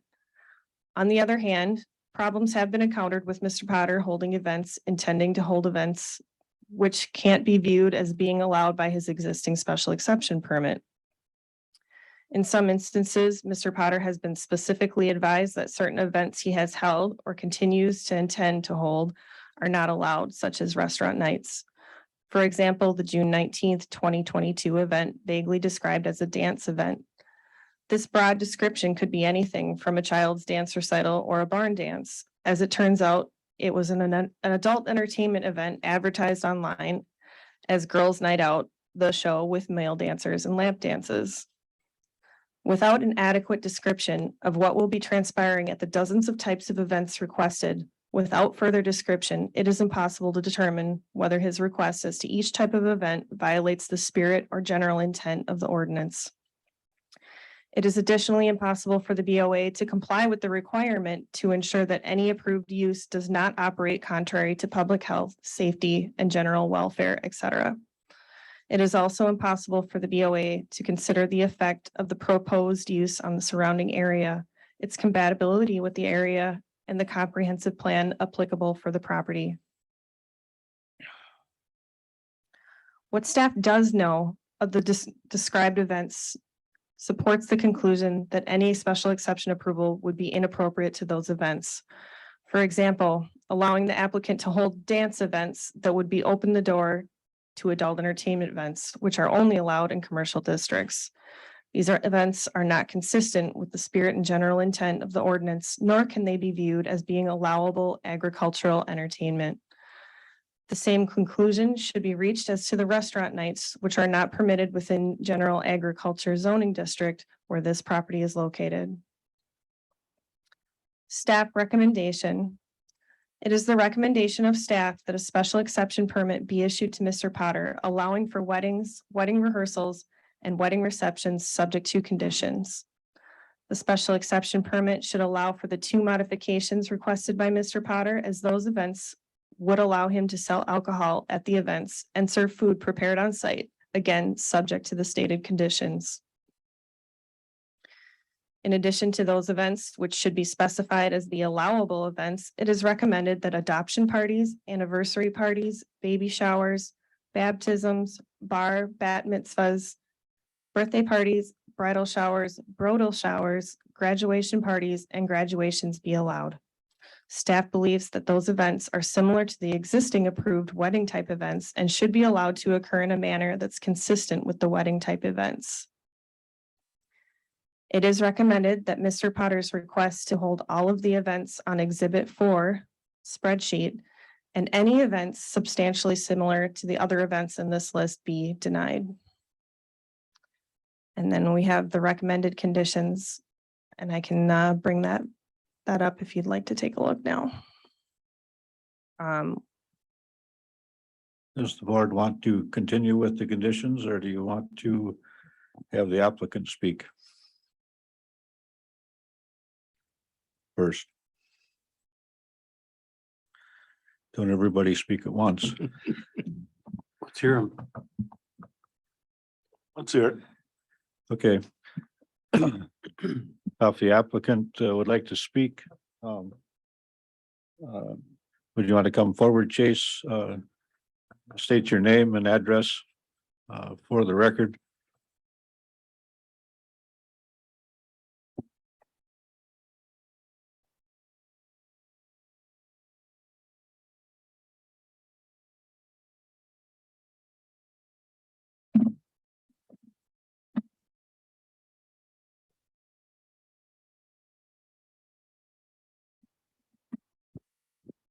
Thank you, Mr. Chairman.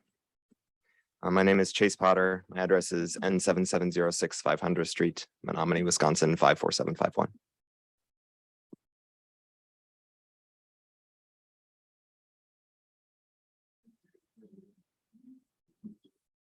I need to swear you in as well. Okay.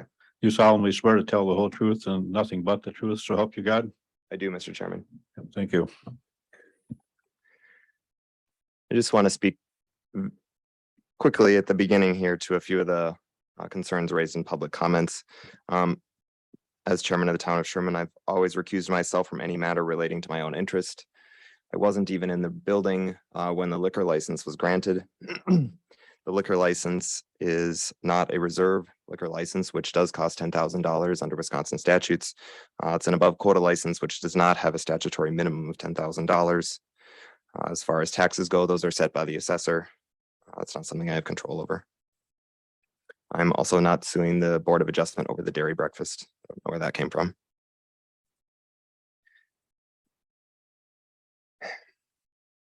My husband Mitchell and I moved to Dunn County in 2016 to start a small scale farm.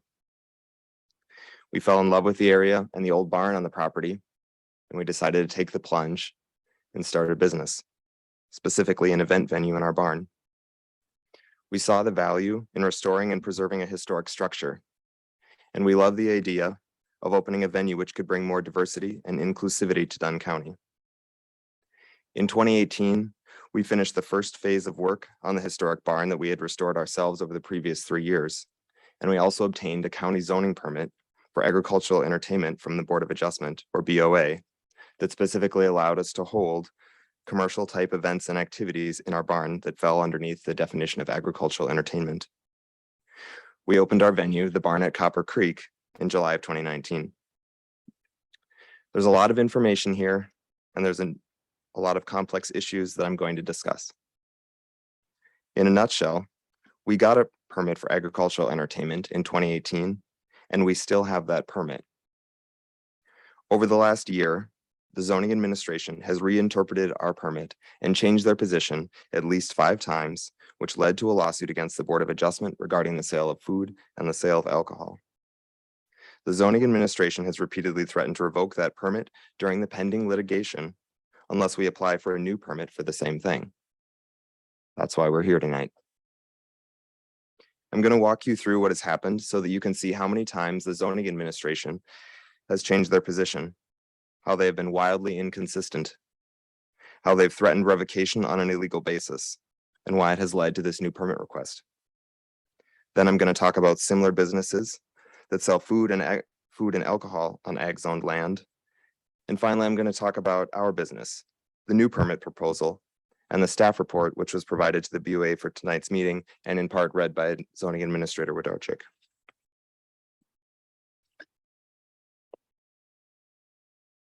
The 2018 permit application for the special exception permit document under requested use said agricultural entertainment, and it did not limit the types of events allowed under the permit. The 2018 staff report for the BOA hearing stated, as per 13.2.807, Mr. Potter is seeking a special exception permit to operate the barn as an agricultural entertainment venue. Agricultural entertainment is defined as follows: use of agricultural-based buildings, equipment, or land to hold events, activities, or performances intended to entertain others, such as festivals, dances, weddings, corporate gatherings, reunions, concerts, haunted houses, and motorized amusement rides. This is why this definition keeps popping up, and this is why this definition is in the notice that was sent to all my neighbors. I'd like to bring your attention here to the phrase in the definition where it says "such as," and then lists example types of events. This means this is not an exhaustive list of uses. On page 28 of the 2018 BOA hearing transcript, there's a conversation on the kinds of events that could be held. And when asked, the zoning administrator agreed that the events were not limited to just weddings. A Dunn County resident asked, and I just want to clarify, get a clear understanding that was brought up before about the transfer. This goes with the property. So if he sells this to another individual, they get this permit? Zoning Administrator Colson answers yes. BOA Chairman Deach answers yes. The Dunn County resident then asks, and right now, this permit isn't just for weddings, it's for, zoning administrator Colson answers, ag entertainment.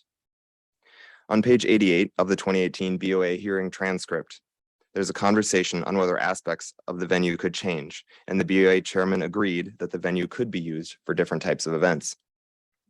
The Dunn County resident asks, and if somebody comes in, decides to change the venue, then that surrounding countryside is stuck. The BOA chairman Deach answers, the venue, the wedding aspect, and some of that could change, but the sound, the numbers, the things that we've discussed can never change. And so the venue, whether that venue stays like as he's proposed, or whether that venue is used for something other than weddings or something, the impact to the neighborhood should never change. The 2018 permit also included no condition restricting the sale of food or the sale of alcohol. In fact, the BOA chairman specifically advised us to get a license for alcohol during the 2018 hearing, saying, we don't usually address it, but you got to have a license. This is in direct reference to alcohol. Again, in a February 2022 hearing regarding our permit, Chairman Deach confirmed this understanding by saying, and I quote, well, I know you need a license, and I know you do. Backing up to January 2021, I contacted the Dunn County Zoning Administration to ask if we could hold weekly food events under our permit. Zoning Administrator Colson confirmed by phone that we could, and then in February 2021, confirmed in writing that, and I quote, the use of a restaurant night is within agricultural entertainment.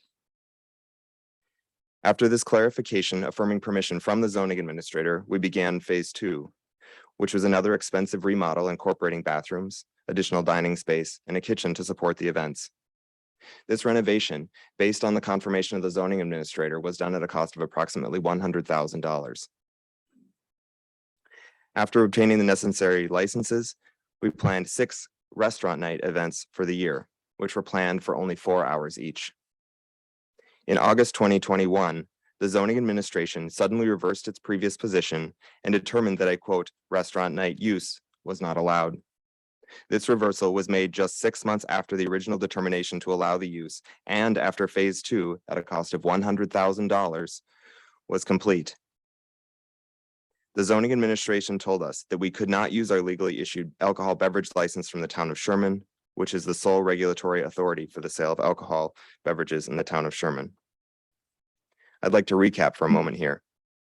So in August 2018, the BOA and the zoning administration confirmed that our agricultural entertainment permit allowed broad event-based uses. In January 2021, they determined that restaurant nights are approved as one of these uses. And in August 2021, the restaurant night approval as one of these uses was rescinded. In November 2021, the new zoning administrator Wodarczyk confirmed by email that a restaurant use is not allowed. Restaurant night use, excuse me, is not allowed. But she suggested that we obtain an agritourism permit for farm to table events. In the same November 2021 email, zoning administrator Wodarczyk confirmed that the 2018 agricultural entertainment permit does not limit the kinds of events that can be held to weddings, but she did believe at that time that only example listed uses were allowed. She confirmed by email to us that, and I quote, if you were to decide that you'd like to host a haunted house on your property, I would say this use is allowed under your special exception permit for agricultural entertainment, and you could be on your way. Because we didn't need to approve it, it is allowed. The ordinance allows haunted houses for properties zoned general ag that have a special exception permit for agricultural entertainment. Therefore, approval isn't required. Later in the email, she says, this is why you can have weddings, festivals, dances, corporate gatherings, reunions, concerts, haunted houses, and motorized amusement rides, but a permit would be required to have farm-to-table events. 1 month later, in December 2021, zoning administrator Wodarczyk again confirmed in a meeting that the agricultural entertainment permit included all of the uses under agricultural entertainment. In that meeting, she stated, and I quote, something to keep in mind is, you didn't just apply for a wedding venue. You applied for agricultural entertainment, which does cover, it does mention concerts in there. So just like we wouldn't be able to say to you, You can't do concerts because that wasn't something you asked for in your permit. You were granted a permit that says you can. It's for agricultural entertainment, which covers concerts. In that meeting, she also stated, how is a concert not an event? Do you think you should have to revisit the board for this stuff? Because you shouldn't. In that meeting, she also stated, ag entertainment covers those things. It covers concerts. It covers other different things that are approved. Subsequently, on February 21st, 2022, zoning administrator Wodarczyk granted an agritourism permit for farm to table events, allowing us to hold public food events incorporating local food into prepared meals up to twice per week. I'm going to recap again here. In August of 2018, broad event-based uses are approved by the Board of Adjustment and the zoning administration under our special exception permit. In January of 2021, restaurant nights are approved as one of these uses. In August of 2021, the restaurant night approval is rescinded. In November 2021, broad event-based uses under the permit are now rescinded, and now only listed example uses are allowed. In February 2022, farm-to-table events are approved under the new agritourism permit. We're almost caught up. On May 25th, 2022, we advised zoning administrator Wodarczyk that we intended to hold 10 agritourism farm-to-table events in 2022, which is 1/4 of the frequency of farm-to-table events we are authorized to hold under that permit. And we also advised that we would have a live musician playing music during the event, as was separately allowed through the concert use under the 2018 agricultural entertainment permit, as confirmed numerous times by zoning administrators Wodarczyk and Colson and the Board of Adjustment at the 2018 hearing. And we also booked live music for all 10 events at a cost of $3,300.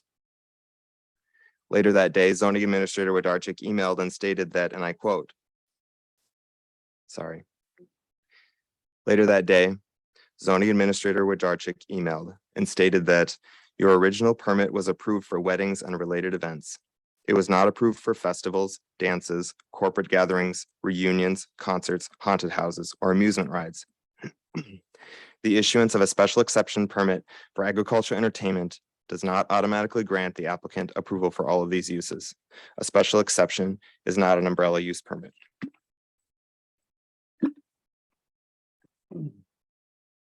Zoning administrator Wodarczyk also advised, you can certainly serve food as you described in your farm to table events under your agritourism permit. However, you will need a new permit for concerts, as this is a significantly different use from what was evaluated and approved by the BOA. I'd like to do a third recap now.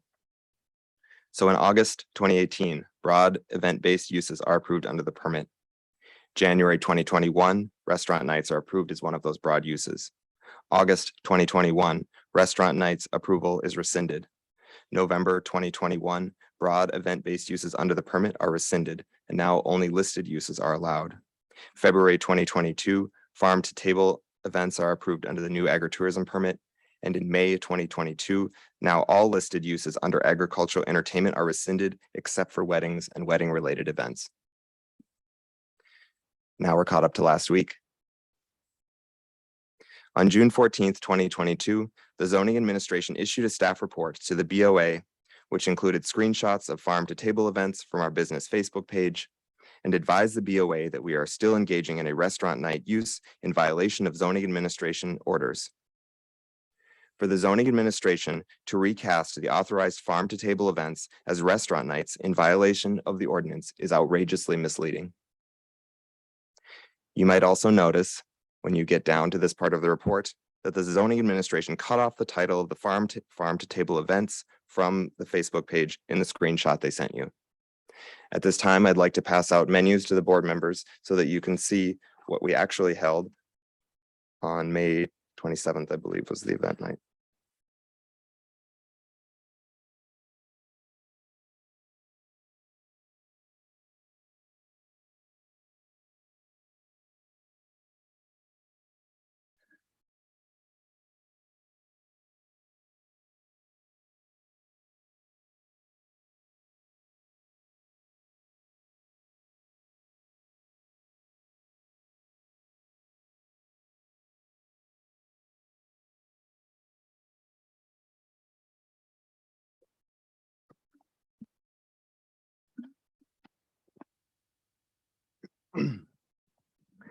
As you can see, over the last year, the zoning administration has repeatedly and directly contradicted in its own communication to us, written emails, phone calls, in-person meetings. These reinterpretations and contradictions have been done in ways that only target our business. So we started with a permit in 2018 that had broad uses and interpretations. This was repeated to us over and over again up until August 2021. Then we lost restaurant nights.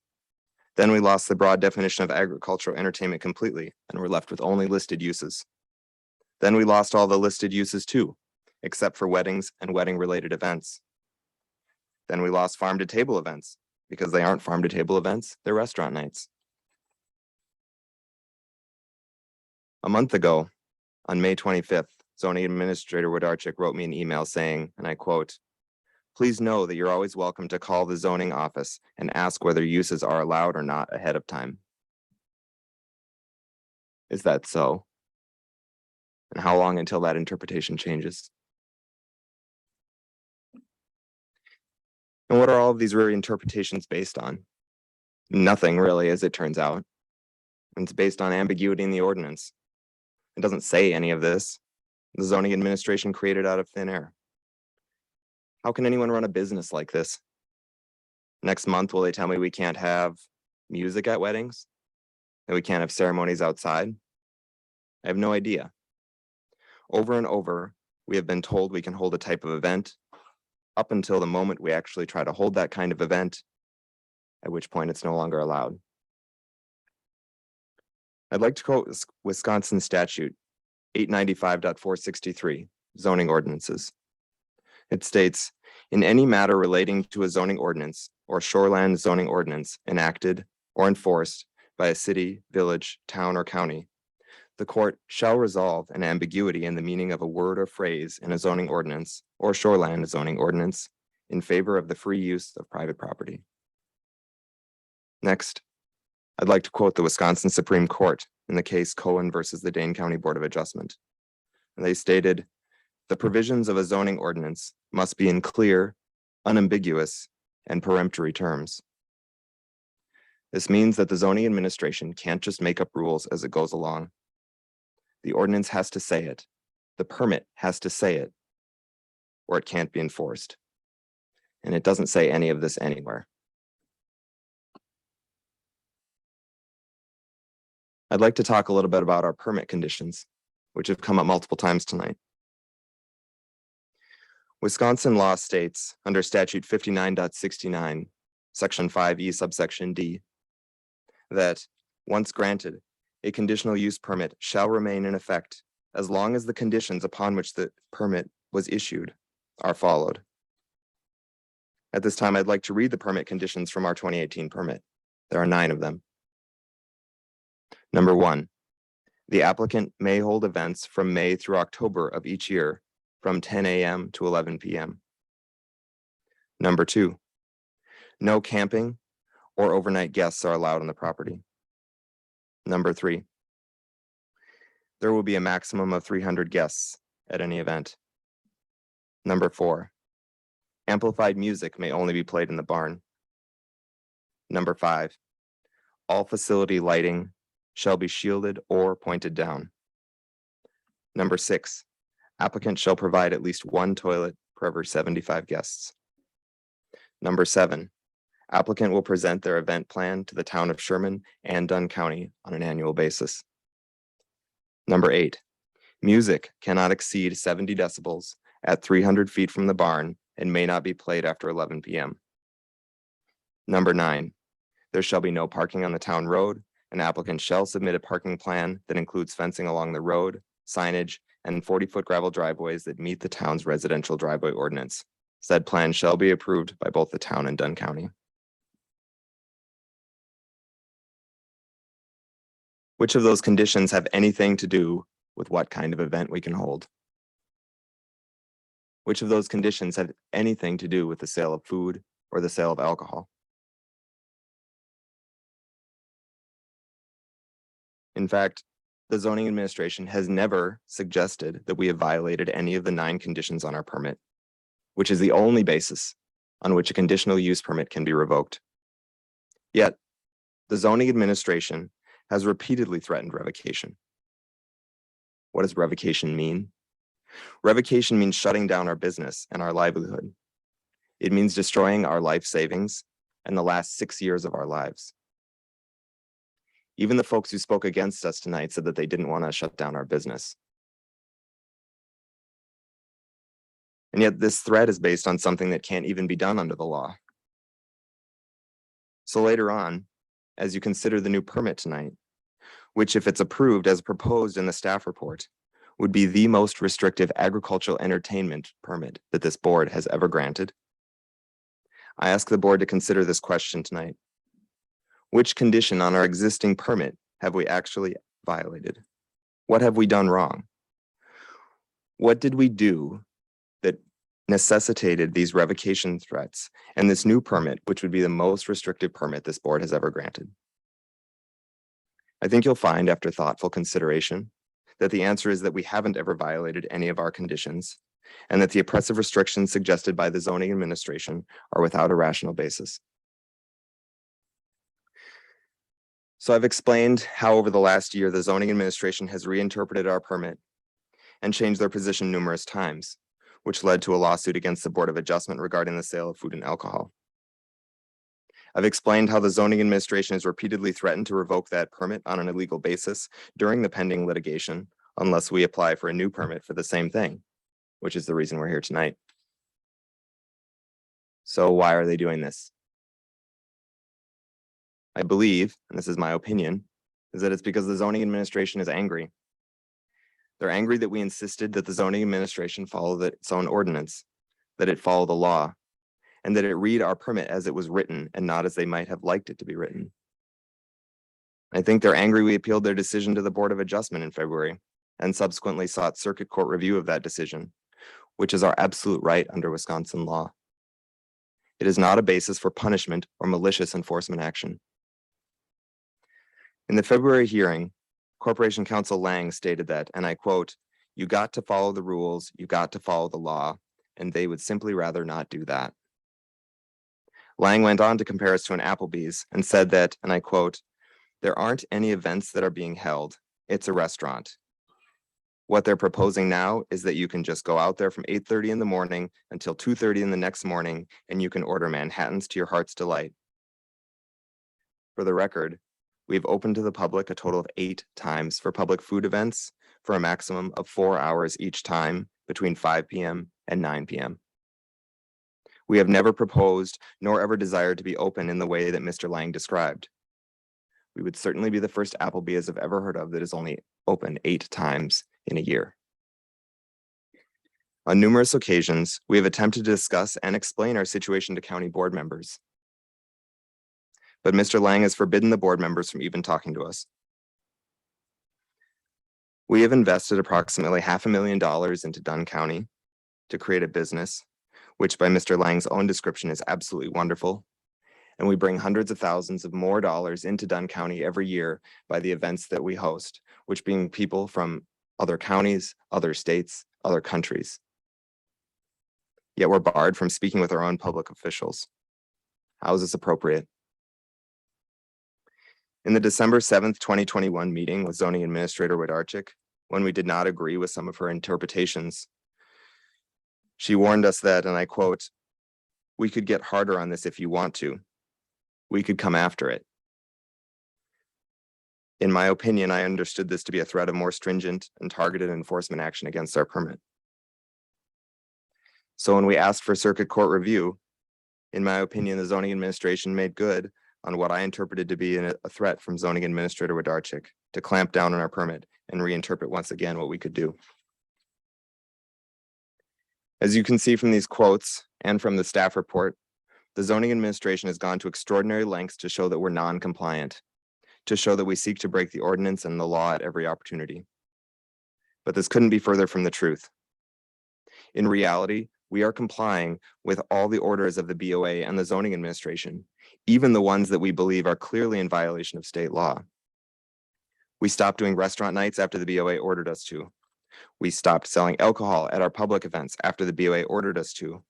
And we only continued selling alcohol during private events with the express authorization of the zoning administrator and their outside counsel lawyer. Additionally, we canceled the June 19th event in response to the concerns of the zoning department, and we have no intent to hold any future events which are similar in nature. This decision was made 2 weeks ago, approximately 1 week before the staff report was released. We are opening to the public using the farm to table permit granted January 21st, 2022, which permit the zoning administrator issued and then expressly authorized us to use on May 26th, 2022. Even the Menominee Fire Department has applauded us for our willingness to work with them to create a safe space for the public. And I quote, "We have had a very good working relationship with the owners of the barn at Copper Creek. Since the beginning of their opening, they have been very open and willing to meet any expectations we have put forth. They have complied with all of our requests."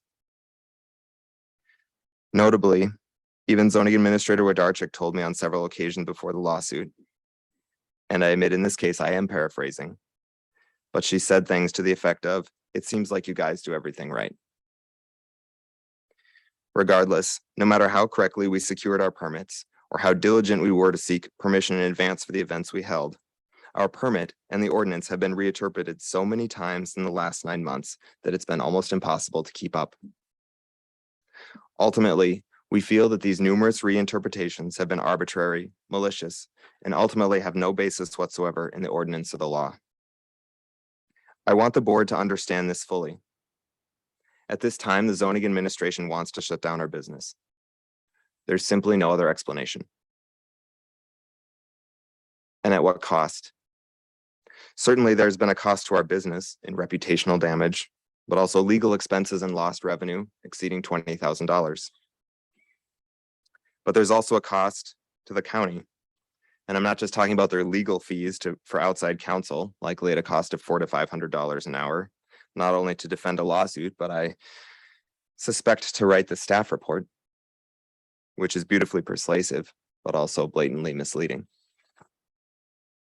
Another cost I'm talking about is the hundreds of hours that the zoning administration has wasted on stopping us from opening to the public to sell food, which has occurred a total of 8 times in the last 12 months. To put it another way, the zoning administration has likely spent somewhere between 10 and 20 times as long trying to stop us from opening to the public as we were ever open to the public in the first place.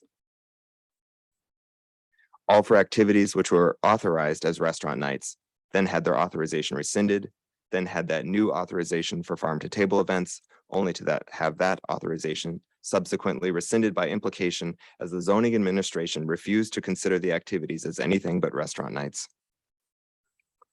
I'd also like to point out to you at this time that the term restaurant night wasn't something I even came up with.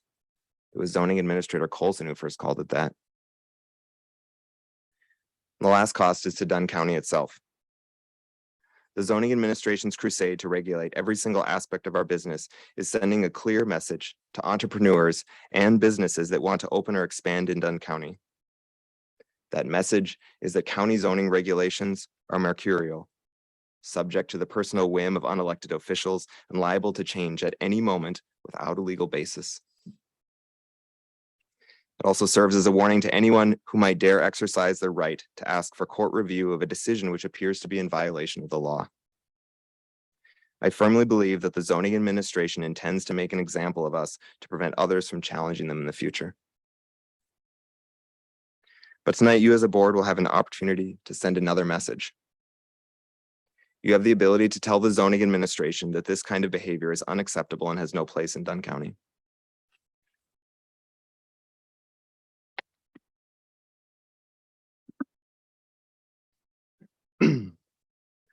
Next, I'd like to speak a bit to other businesses which sell food and alcohol on ag zoned land. Govan's Lambing Barn and Fall Activities sells food to the public on general ag land from a licensed commercial kitchen. I firmly believe that these activities are positive and value added to the community. But Govan's has no agricultural entertainment permit. They have no agritourism permit. And they have no legal non-conforming use for the sale of food. So why doesn't the zoning administration do anything about them? Valley Pasture and Pumpkin Patch sells food to the public on general ag land from a licensed commercial kitchen. I also believe that these activities are positive and value added to the community. They also have no agricultural entertainment permit, no agritourism permit, and no legal non-conforming use for the sale of food. So what's so different from what we're doing? The Bullfrog Fish Farm is on ag-zoned land and sells food and alcohol to the public. They have a licensed commercial kitchen, a Class B beer permit, and a Class C wine license. A Class C wine license, as you may know, requires the facility to be a restaurant that derives at least 50% of its gross revenue from the sale of food. The number of hours that the Bullfrog Fish Farm is open to the public is 5 times as often as we're open. I believe that these activities are also positive and value added to the community, but they don't have an agritourism permit and they don't have an agricultural entertainment permit. What they do have is a legal non-conforming use.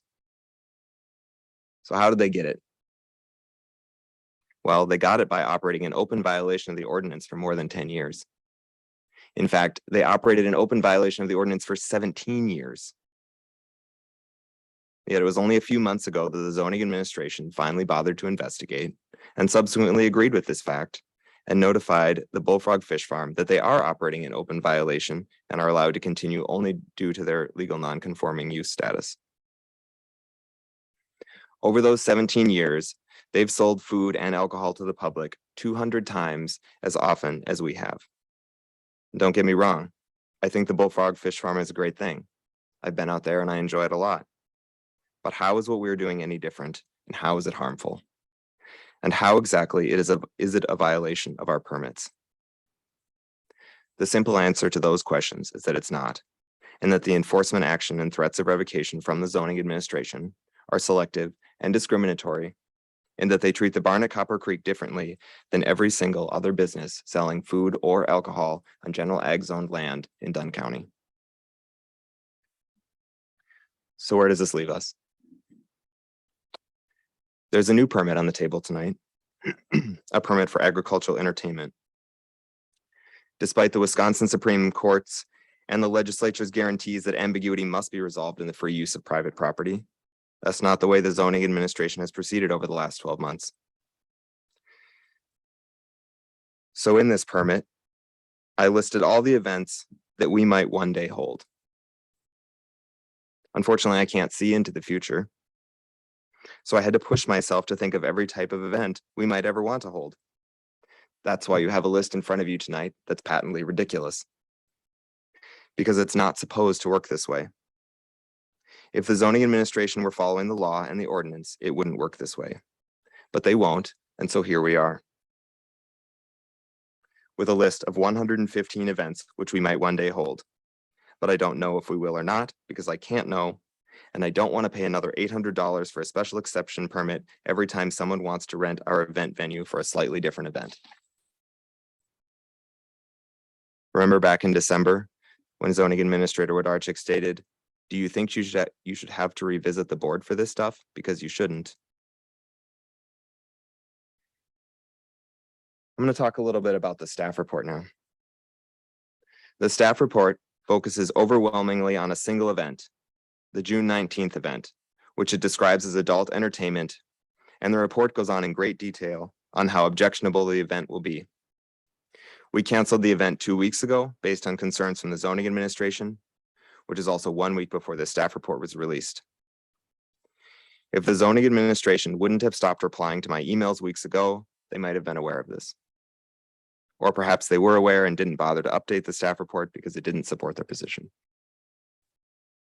We have held more than 50 events under our permit, but almost the entire staff report is focused on one single event, which was never held. During your deliberations tonight, I would ask that you disregard the numerous references to this single event, which was not held. Next, I'd like to address the suggestion in the staff report, which alleges that insufficient information was provided in the application regarding the type of use. The staff report states that the quote, specific special use is not identified. This is incorrect. The specific special use is agricultural entertainment. Specific special use simply refers to which type of special exception an applicant is requesting. For general agriculture, there are numerous special exceptions, such as commercial kennels, vehicular related outdoor activities, public and private campgrounds, exotic animals, and another one is agricultural entertainment. Listing the specific special use means to identify which type of special exception is requested. This is consistent with the numerous applications for special exceptions which this board has considered and approved in the past.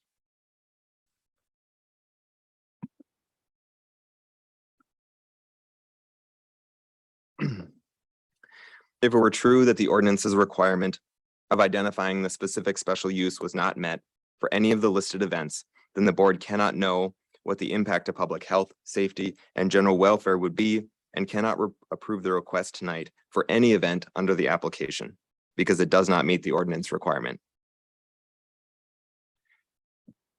Notwithstanding this assertion in the staff report identifies 14 types of events which it suggests be approved, even though these events have no more description or specificity than any other event in the list provided to the BOA.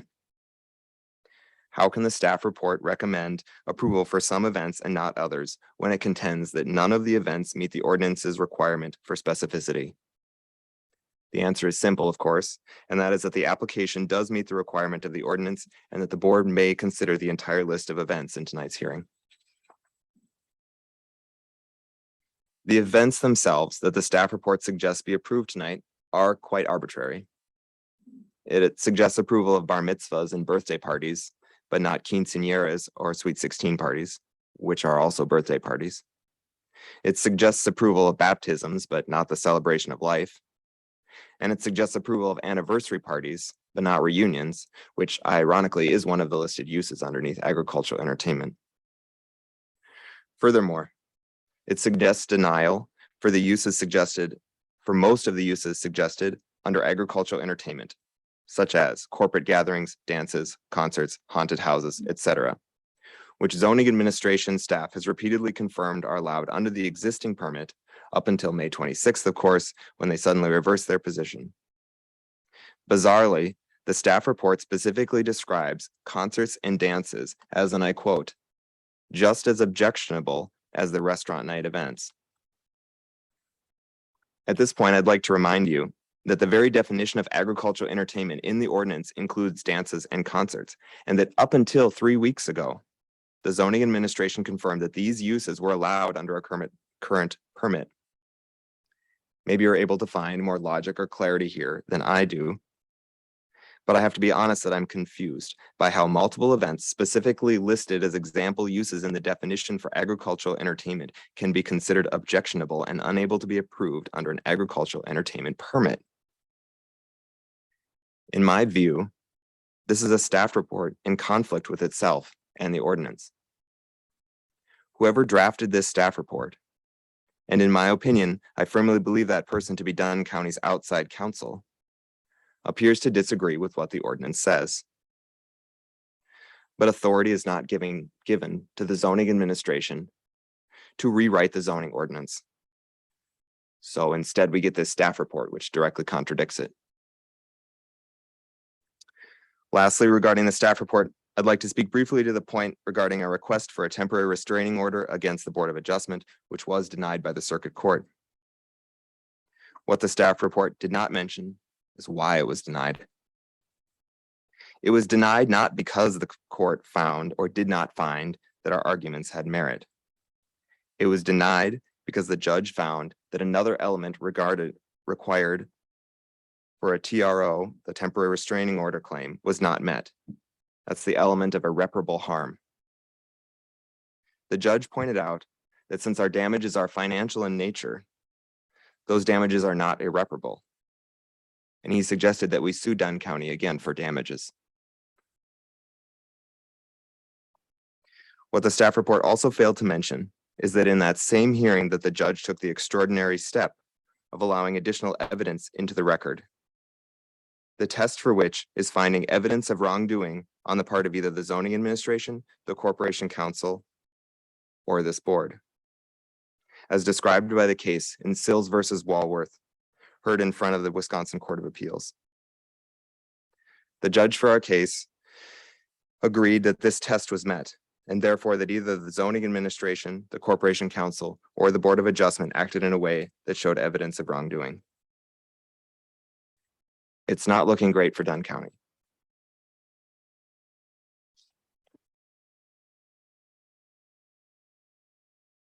Next, and I'm sure you'll be happy to hear this, I'd like to talk about the various aspects of our facility instead, and the ways in which our facility and business meets the requirements regarding public health, safety, and general welfare, and how it will not be a nuisance by reason of noise, dust, smoke, or other similar factors. I'd like first to talk about water. We had a well drilled in 2020 so that we're no longer reliant on bottled water to ensure that our guests and attendees to events are able to have access to drinking water. We tested our water in 2021 and 2022, and it was found both times to be safe.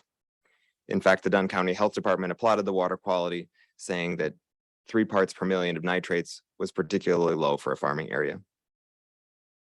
We offer free tap water with ice from our bar, drinking water and bottle filler at our drinking fountain. We have a sediment filter for the entire barn's water supply, and we have hot water available at all taps and hand washing sinks. For bathrooms, both bathrooms are handicap accessible with toilets and sinks. In the women's bathroom, there are 4 toilets. In the men's bathroom, there are 3 urinals and 2 toilets. For our occupancy, this is 125% more toilets than the BOA required of us in 2018. We have heated hand dryers, hot water available at automatic faucets, which also reduces the environmental footprint of the facility. Each bathroom is equipped with a 300 CFM fan, which meets commercial code for bathroom ventilation. Regarding our septic system, we installed a 6,000 gallon commercial septic system holding tank to support the new bathrooms and our kitchen in 2020. And I'd also like to point out that a holding tank system presents the least risk of groundwater contamination of any type of septic system. For plumbing, our plumbing and ventilation system were designed and installed by a master plumber. We have 12 sinks, 9 toilets, a drinking fountain, 5 water heaters, 6 floor drains, and a sump pump. Regarding airflow, we're not a commercial building, and we operate under a temporary use permit.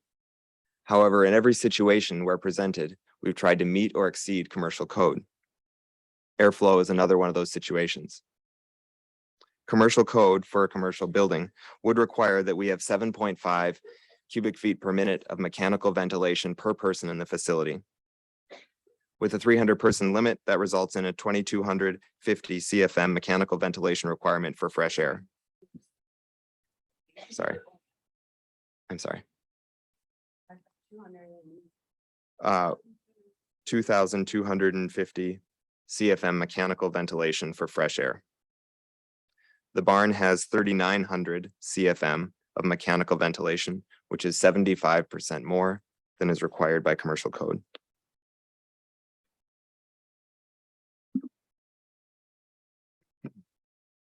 Folks might not always think about cooling, but in a barn without insulation in the loft, it's important. We have a lot of old folks that come to our farm to table events, and they really like to get out, have something to do in the community, but it can't be hot up there. So we've had to figure out ways to cool it down. The barn uses an evaporative cooling system of my own design, in which water is delivered gradually to the roof. The evaporation of the water running down the roof cools the roof and prevents buildup of heat inside the barn.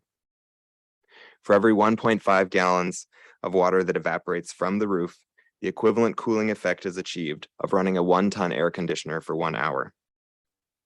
The evaporative cooling system delivers effective cooling at 1/100th the cost of air conditioning. We also have 15 tons of traditional air conditioning, which is 5 times what you would find in a residential home. We have powered roof vents with automatic and manual override settings to eliminate heat from the top of the loft. And we have plans to add a 20 kilowatt solar array on the adjacent hill, which will further reduce the environmental footprint of the structure. Regarding structural integrity of the building. In 2018, the engineering report put the max floor load at 83.2 pounds per square foot. That's pretty good. It's twice what's required for residential, but it's still short of commercial code. When we did phase 2, that was that $100,000 renovation that we had permission for the restaurant nights until we lost it. We increased the floor weight bearing capacity by 26% to 105 pounds per square foot, which is 5% more than is required for commercial code. Underneath the dance floor specifically, we increased the floor strength by 108% to 175 pounds per square foot. Regarding fire safety, we get a temporary use permit every year from the fire department. And I believe that I have the fire inspection report for this year. I'm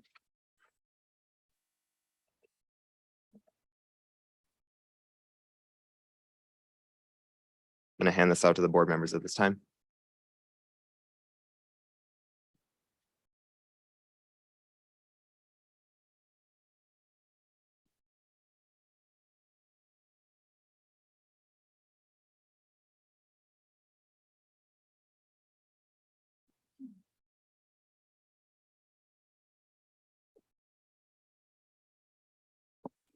Chair, I think Chase is close, but I think we need a break for our stenographer.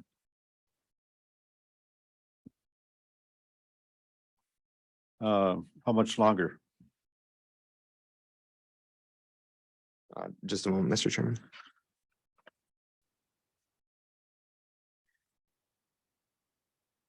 I'm almost there, Mr. Chairman, but also I'd like to talk in some detail about the suggested conditions in the staff report since they're numerous and complicated. So perhaps a break would be advised. Okay, we'll take a stenographer want a 5-minute break, 10-minute break, 5-minute break. I know Tim sent me a message. He needs a break, probably a bathroom break or whatever. Thank you, Chair.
Okay, we need to get back to the hearing. So am I on? Yes, you are. We're going to resume the hearing now.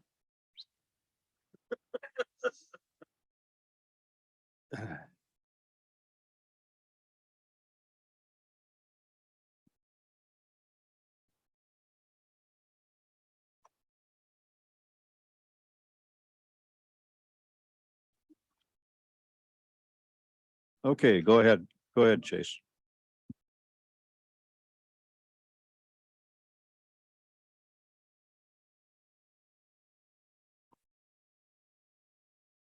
Just trying to find where I was here.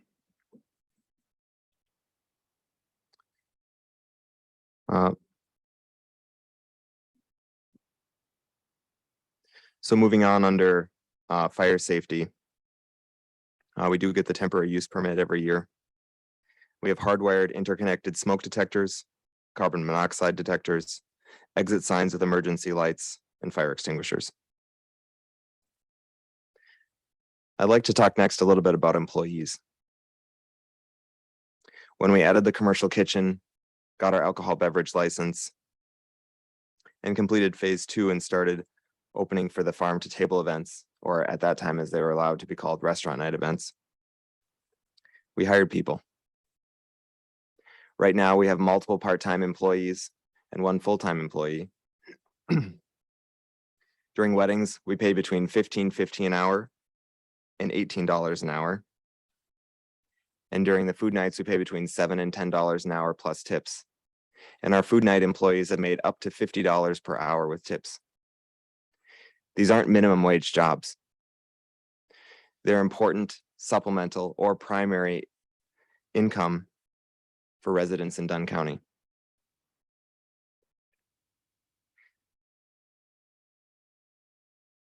The next thing I'd like to talk about is sound. Now, I know there's been a lot of discussion about sound tonight, so you'll have to forgive me when we talk at length about how we measure and understand decibels.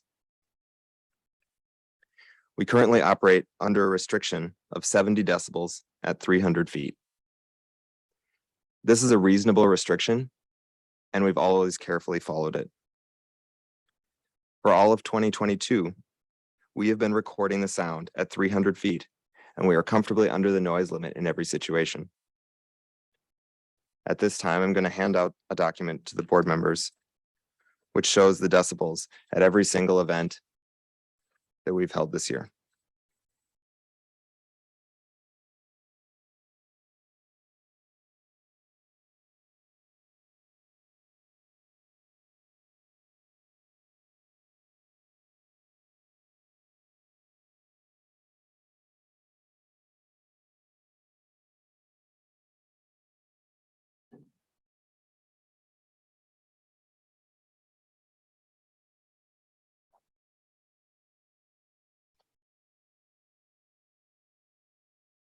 As you can see, I've taken decibel readings over a period of 2 minutes at various times during the night, and I've tried to pick the loudest time of the night. So for a wedding, that would be between 10 and 11 p.m. For a live musician event, so this is what we were calling concerts at the time that they were booked, that was an allowed use. Before 9 p.m. So those are the events that are farm to table events from 5 to 9 p.m. As you can see, the decibel reading at 300 feet at 2 different locations is significantly under the 70 decibel limit.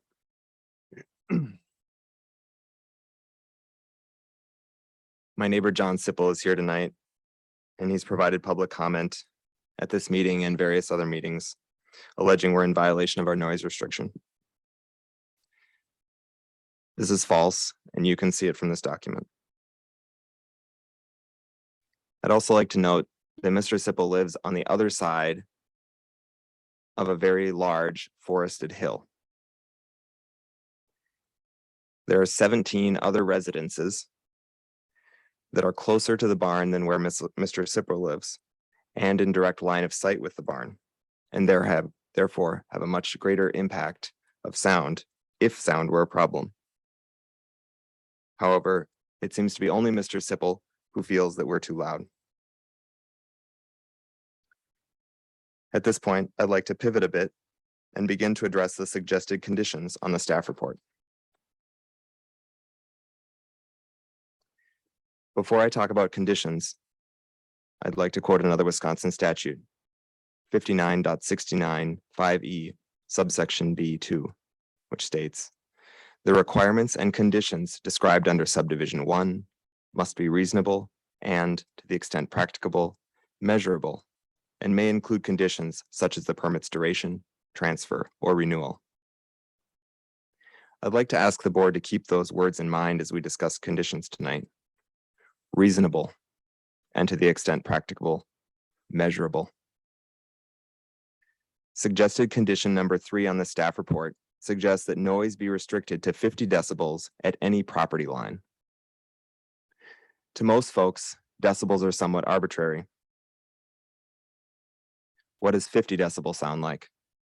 How about 70 decibels? 100 decibels? Put simply, 50 decibels is very quiet for an outside environment. Yesterday afternoon, I took my decibel meter and stood on my property line behind the barn. There was the light breeze, and the rustling of leaves on trees 100 feet away resulted in a sound level of 52.3 decibels. With no event, no people, no music, I would be in violation of the restriction as proposed by the staff report. I took more sound readings yesterday afternoon. Walking across my gravel driveway created a sound of 64.3 decibels. Walking across the grass lawn created a sound of 51.1 decibels. A blackbird flew overhead at one point and made a chirp, 65.3 decibels. And there's one critical difference that I'd like to bring to your attention between the restriction on our current permit and the restriction as proposed by the zoning staff. Whereas the original permit limited music to 70 decibels at 300 feet, the proposed restriction refers to any kind of sound. So a bird flying overhead, a person walking through the grass, a car pulling onto the property would violate this new restriction. I'd like to remind you again that there have been no actual sound complaints to the zoning administration to where the zoning administration contacted me in any way. And I can guarantee you that when they get a complaint, they do immediately contact me because I've had a great amount of contact with them in this last year.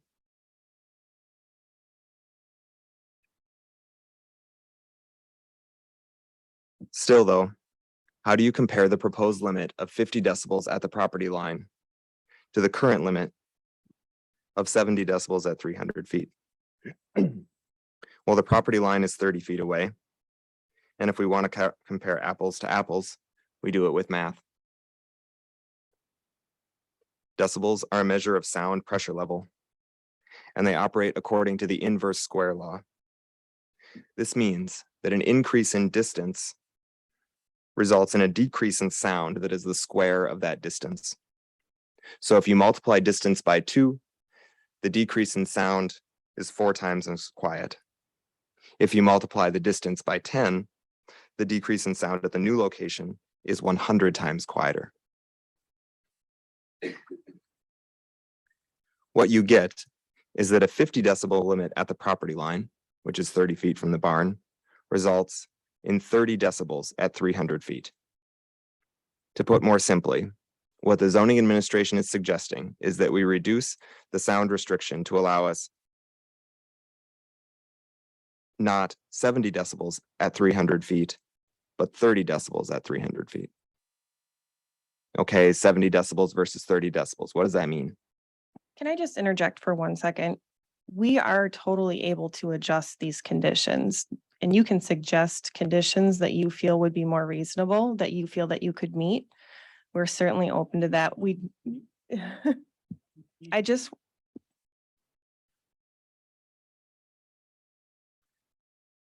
So 70 decibels versus 30 decibels. What does that mean?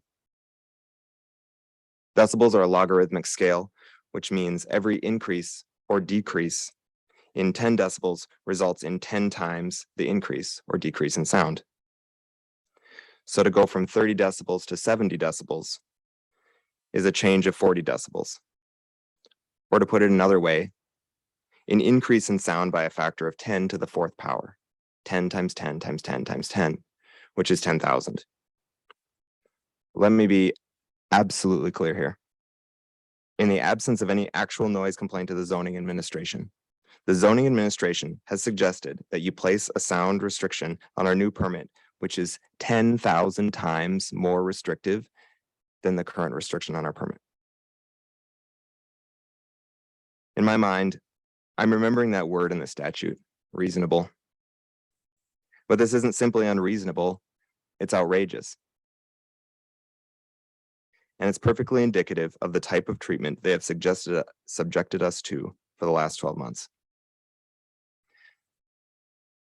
So in my opinion, there's only two possibilities how we could have ended up with a suggested condition of 50 decibels at the property line. Either they don't know what they're talking about, or they do know, and they were deliberately trying to trick you and me into placing a condition on this permit to allow the zoning administration to continue a pattern of vindictive enforcement action and harassment against us. And since I believe that these conditions and this entire staff report were drafted by Attorney White, which is the outside counsel for the zoning administration in our lawsuit,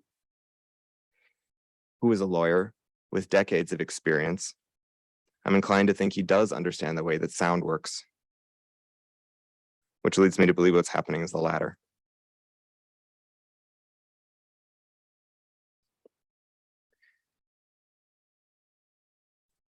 Next, I'm going to move on and we can go through the rest of the conditions, which in general are less outrageous. Chase, if you'd like to, you'll have full opportunity to speak as those conditions come through.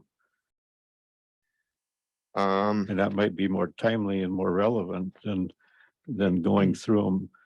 You understand? I mean, and it might be better if you go through them in real time, you know, and then speak to it.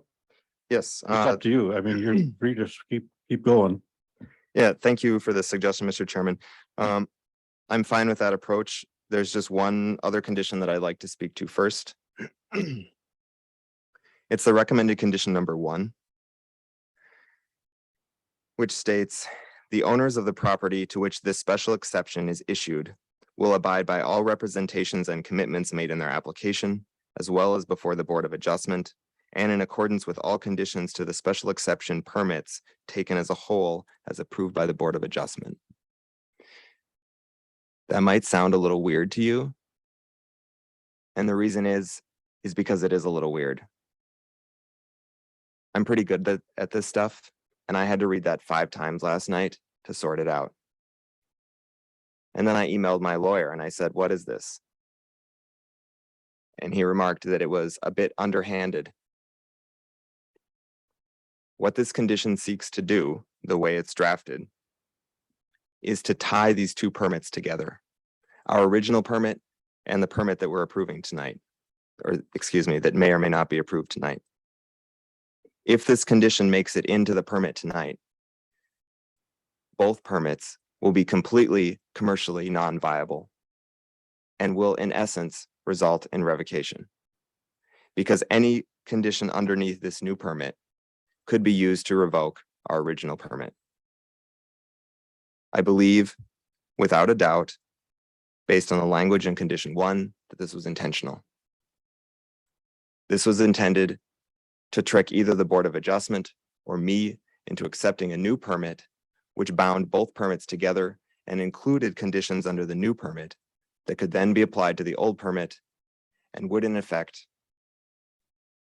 allow the zoning administration to revoke both permits for a condition violation under either permit.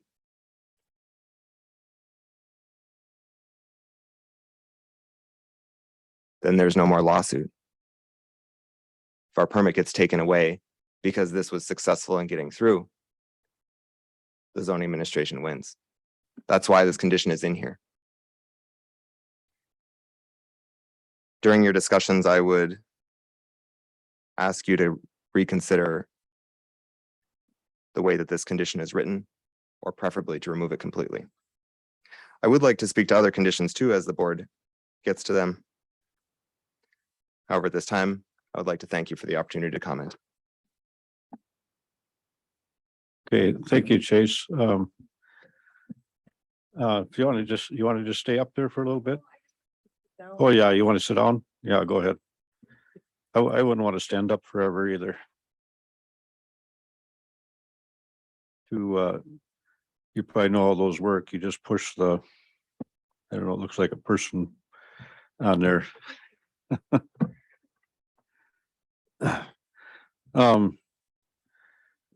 I'm gonna address a couple of the things that you said that concerned myself. The in the original hearing, you know, the transcript, when you testified that no alcohol would be sold, it would be free of charge. And then you asked, what if you were going to sell it? And I said, I know you would need a license. And Bob Colson immediately replied, you need a licensed bartender. So the context in which that occurred, Bob Colson was, I believe, but I wasn't suggesting that you get a license because you had testified that it would be free of charge. The other thing that we heard during several other hearings, or at least one, was there was no violation of the permit and no violation of the 9 conditions. The reason that there weren't more conditions is because during the testimony, you stated that alcohol would be free of charge and that food would be catered. If that hadn't been part of the testimony, there would have been 2 more conditions to that addressing specifically what you were putting forward, or, you know, expressing to the board. Those are the only 2 things that I wanted to, I don't know, clear up or put context to.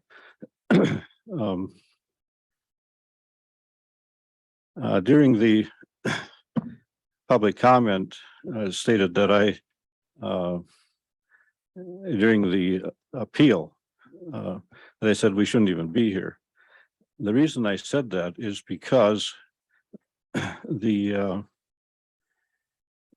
the general ag zoning and under the testimony from the original hearing, it was stated that alcohol would be free of charge. I believe that, put it this way, it appears that when alcohol were beginning to be sold, that Bob Colson viewed that as a violation of the original intent. But that's all I have. I think I think the rest will have to be addressed by the zoning itself, zoning administrator. Does any of the board have any questions for Trace before we go on?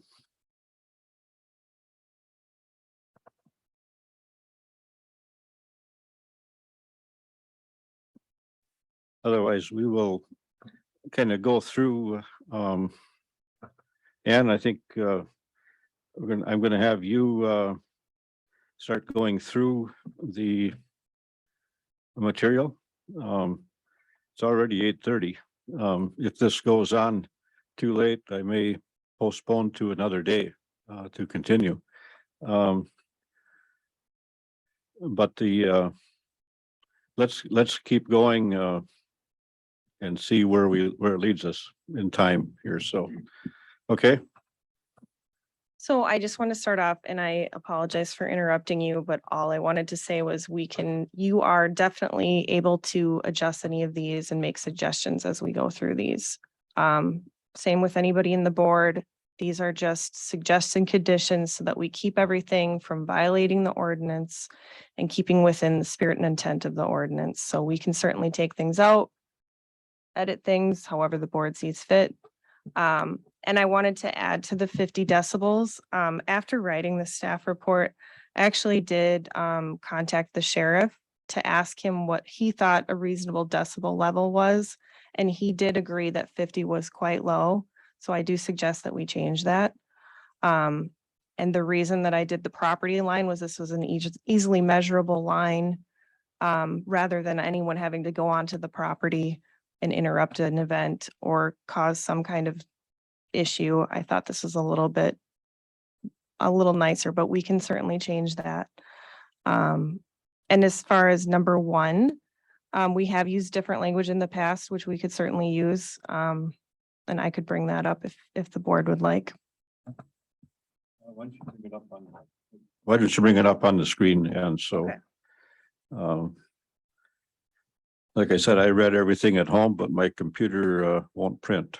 So I'd like to have it up so not only us, all of us, but public that's here can view it as well as we go through. And it's page 5 on the recommendations.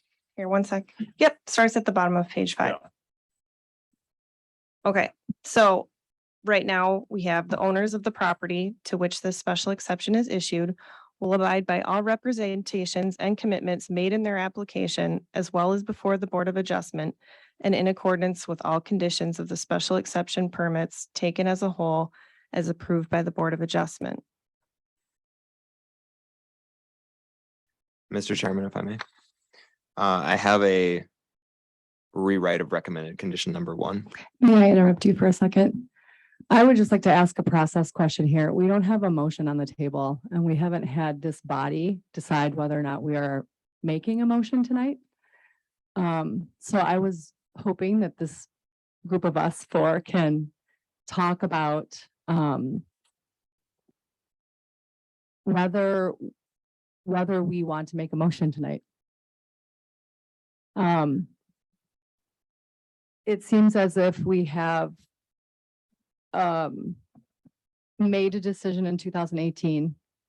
I happened to be the person who made that motion and listed those 9 conditions. And we very clearly did not have a condition like number 1 that tied the applicant to any testimony that they made. The permit is that they may have the specific special exception of agricultural entertainment, which is defined as using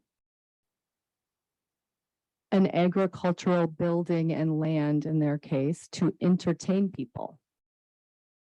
And the ordinance specifically has a such as list, which is some subset of some of the examples of what it's like to entertain somebody in a barn.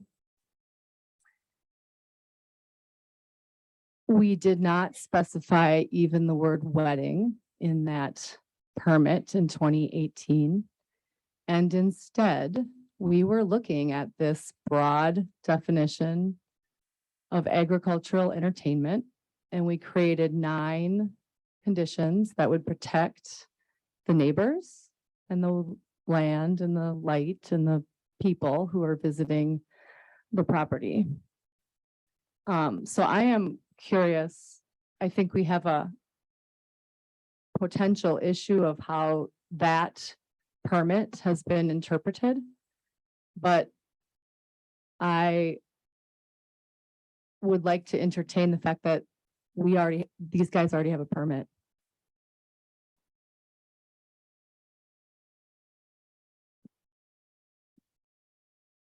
Crystal, I support you in that thought. when I joined the board and was in on the discussion, the big sticking point was the bit about being sold versus provided free of charge. And the context of that being in the testimony and not the permit is very relevant. Because some are speculating that if it wasn't in the testimony, it would have been in the conditions, but I disagree. The conditions of the permit is what it was. It is what it is. And so I like the thinking of, we have one with 9 suggested uses, and it's a possible motion, I guess. I don't, or just to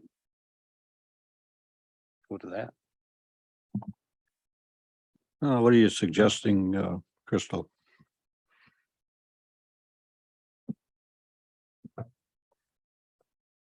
I'm suggesting that at no point have the Potters / Mitchell's last name is Potters. At no point have the Potters gone against our permit, as I believe it is written and protected by law. And in addition, they have gotten another permit that allows them to call a spade a different kind of spade or whatever, whether we're going to call it a restaurant tonight, which is not like the same as calling it a restaurant, or farm to table event. So I will not be making a motion tonight. I think we have made our motion in 2018. And I understand it's been contentious. And I definitely believe that these guys have put more change and effort and growth and innovation and care and love and whatever into their business than many of the special exceptions that we grant. But I don't see any evidence that they've gone against our board's initial action, which was, you may do agricultural entertainment, but you may not, and then list 1 through 9 conditions.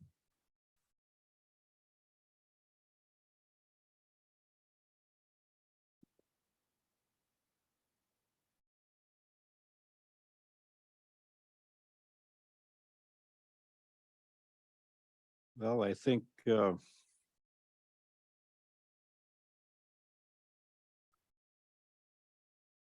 like I said, I think the reason that there were not more condition is because of the testimony.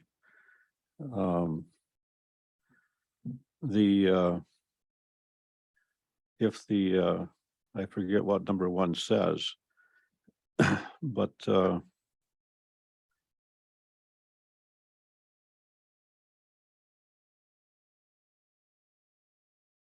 and if I could read that, can you make it bigger? How about this? Okay, there you go. Now I can see it up there.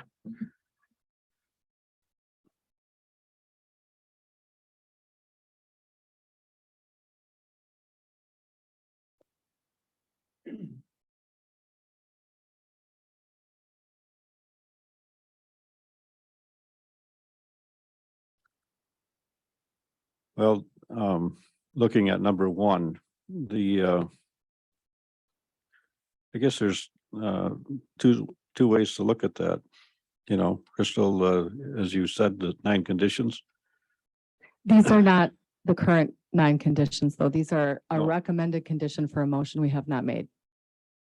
The first condition in their current permit is that they may operate from May to October from 10 in the morning until 11 at night, which would make it hard to have a festival, I would add.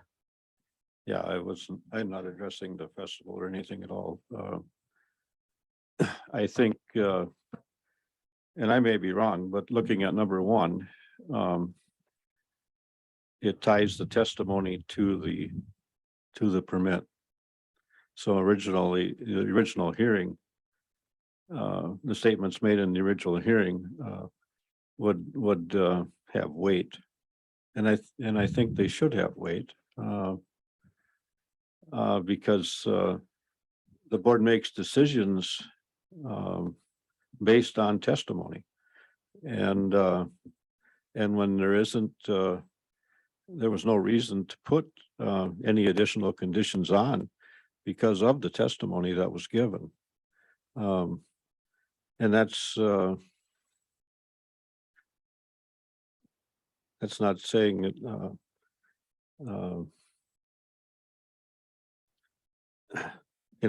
I'm just saying, that's kind of just the way it was, If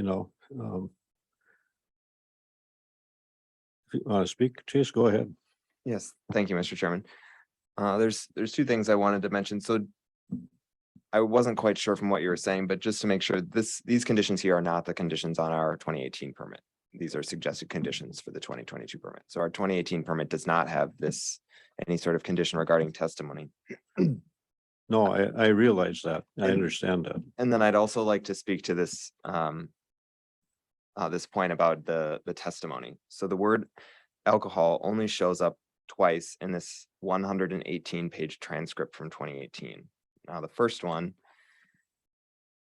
is where Mr. Colson mentions, he says, we'd like to know if there's going to be alcohol served, if there's going to be music, just the basics so we understand the scope of what's going on. Now, alcohol didn't come up again until we got almost to the end of our deliberation, or your deliberations, excuse me, Mr. Chairman. And you asked any further questions, or have you got anything else you want to present? And I was getting nervous at this point because I knew that alcohol is something that was in our application, or was, I would say, in our narrative proposal. Although it was in our proposal perhaps erroneously because it didn't pertain to any ordinance requirements, which is the only way that a condition can be added to one of these permits. It has to pertain to the ordinance requirement, and I can provide the statute if you'd like that. However, on page 45 of the transcript, Mr. Chairman, after you asked if I had anything else to present, I specifically asked, I said, does the board have questions on the alcohol? And that's when you said, we don't generally address that, but you got to have a license. And Mr. Colson interrupted and said, you have to have a licensed bartender, and the license has to be on display. And then, so at no point did I actually say anything about alcohol other than that throughout the entire hearing. So this thought that there was testimony that I was promising that we wouldn't sell it, that just didn't happen. It was a single line in a narrative that was unrelated to the ordinance requirements. However, there's one more thing that jumps out at me, and that I would say stuck in our minds from this hearing. And that was when Crystal began to make her motion at the end of that meeting.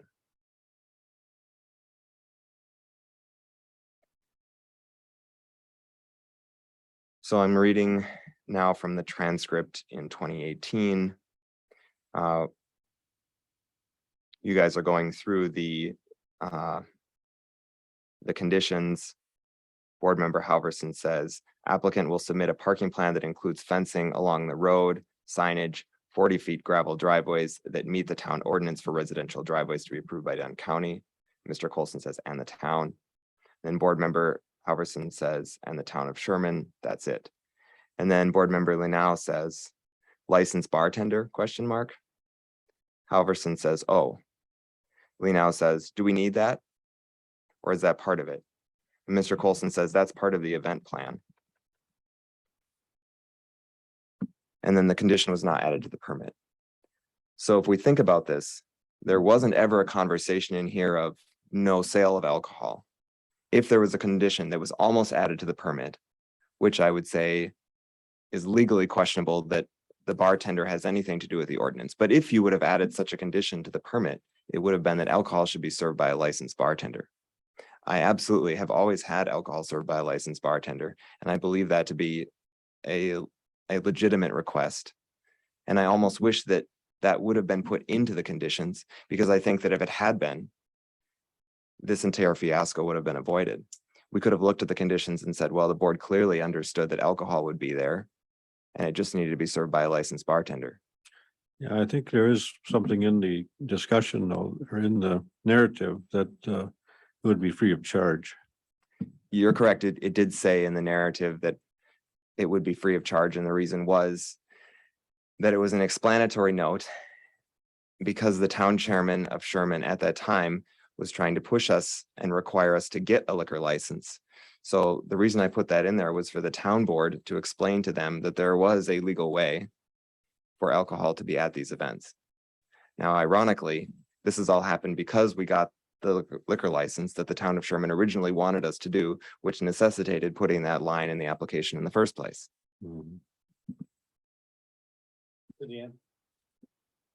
So the application does say that alcohol would be served free of charge for the 2018 permit. There is a line in there, yes, it's a board of adjustment. It's a narrative that describes the different ways that we would meet the zoning requirements. And in those requirements, I can pull up the document if I have a couple minutes, but there were underlined portions of each one. So it talked about, like erosion or noise, dust or smoke. And for each of these statements in there, there is an underlined portion that pertained to the ordinance.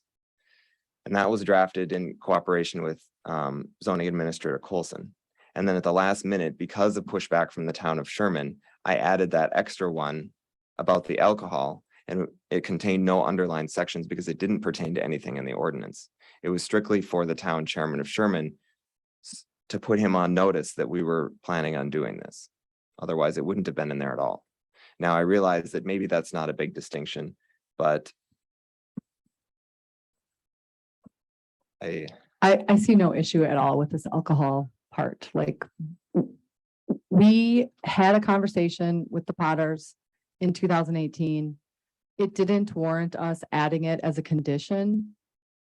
And we have no jurisdiction over offering him an alcohol license in the first place, which he didn't possess at the time. So I don't see it as an issue at this moment.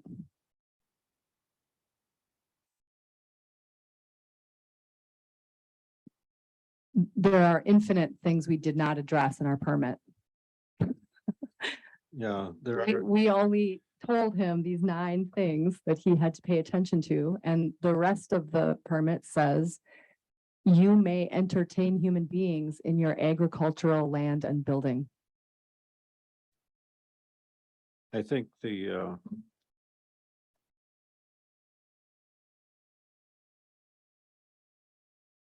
hindsight is always 20/20. That's just the way it is. And since we're here again, is there any, and I realize there's recommended conditions, we can take or do nothing with them, we could do something with them, we can adjust them.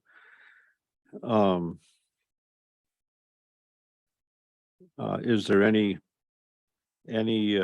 condition that the board feels should be added at this time? I think we would want a motion on the table in order to think about conditions. Well, I think you think about it before you make the conditions. That's the way we've always handled. Before I was chairman or whatever, there was discussion and consideration, and then a motion was made with conditions. Can I just comment? I'm sorry. The conditions do apply to the ones that are written are specific to what the staff has recommended. And I think that you might be going a different direction with your approval as far as recommendation. We can adjust that. You'll just have to make that clear. Why don't you go through all the conditions that you have recommended, and Chase can respond to them? I think go. Keep in mind, this is to what the staff recommendation was. Or don't you want to do that? Well, I want to go backwards and figure out what what the motion would be first. I mean, I've read it, but I'm saying, like, do we have interest in passing this motion as a body here, the 4 of us? Right. The requested special exemption permit has already been, there's already a valid one out there. Why is a new one being put forth? I would agree with that. So I think it would be up to my distinguished gentleman to the right to make a motion if they want to tonight.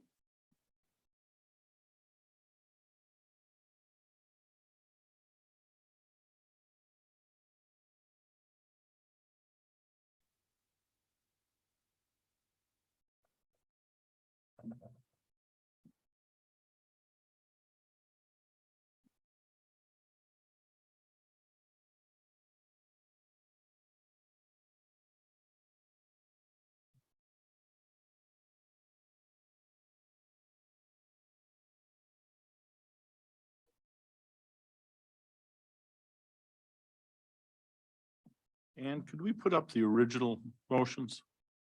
For the original conditions? Rather than the recommended ones from 2018? Do you have that ability? This document here is the 2018 findings of fact and conditions. I think all the conditions had to do with safety and nuisance, and basically that's what those were. And of course, set a limit in the bathroom part, all that was part of the sanitation or the recommendation from the that's kind of normal in those permits.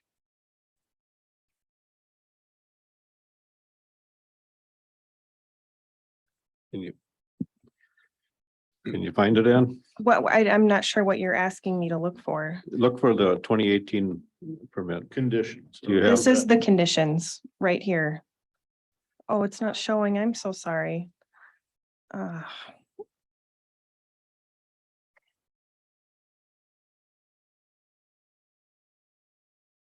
There we go.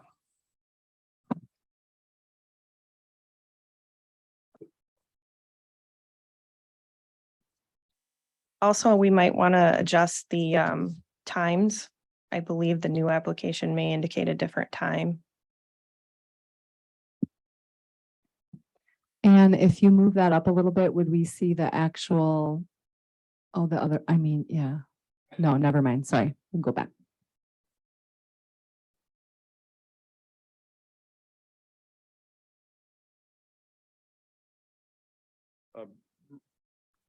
Referring to number 8, there was a point in contention about 50 decibels. And I'm seeing here number 8 that it's 70 decibels at 300 feet. So I think there's some discrepancy on that. If you care to elaborate. Yes, thank you, board member. So the condition recommended by staff on the new permit was 50 decibels at the property line, which the nearest property line was 30 feet from the barn. So this is the 2018 permit, which has the 70 decibels at 300 feet. So this is consistent with the presentation that I made. Okay.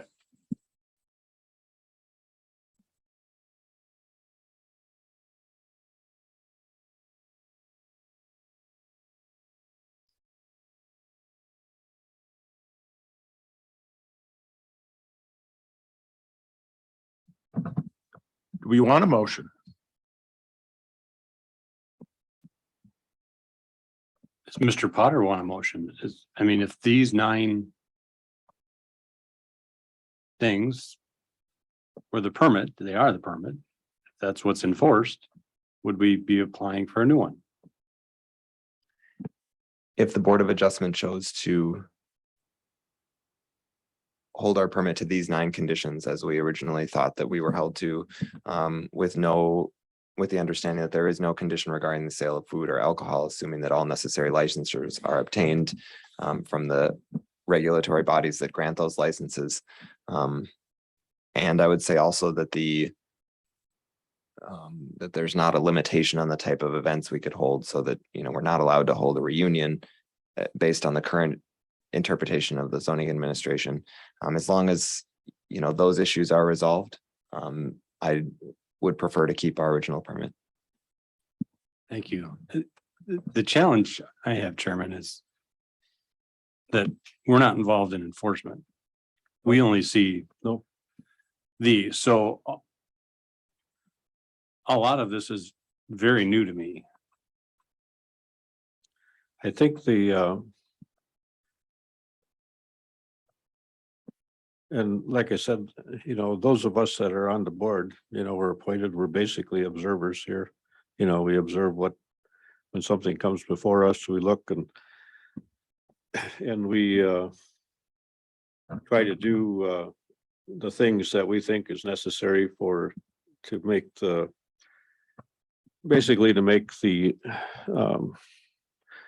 special exception not intrusive in a community. I mean, if you look at these, that's what this is.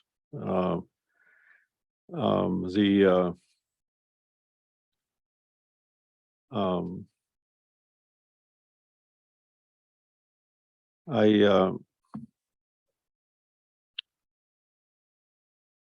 you know, when I go back to the appeal, you know,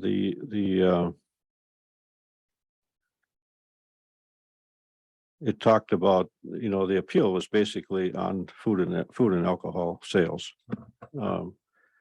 And I've always thought that that food served, you know, to private, to a wedding party, to such as, you know, those things. I never thought I didn't have a problem with, you know, with the private venue. The issue comes, I think the issue comes really with the different zoning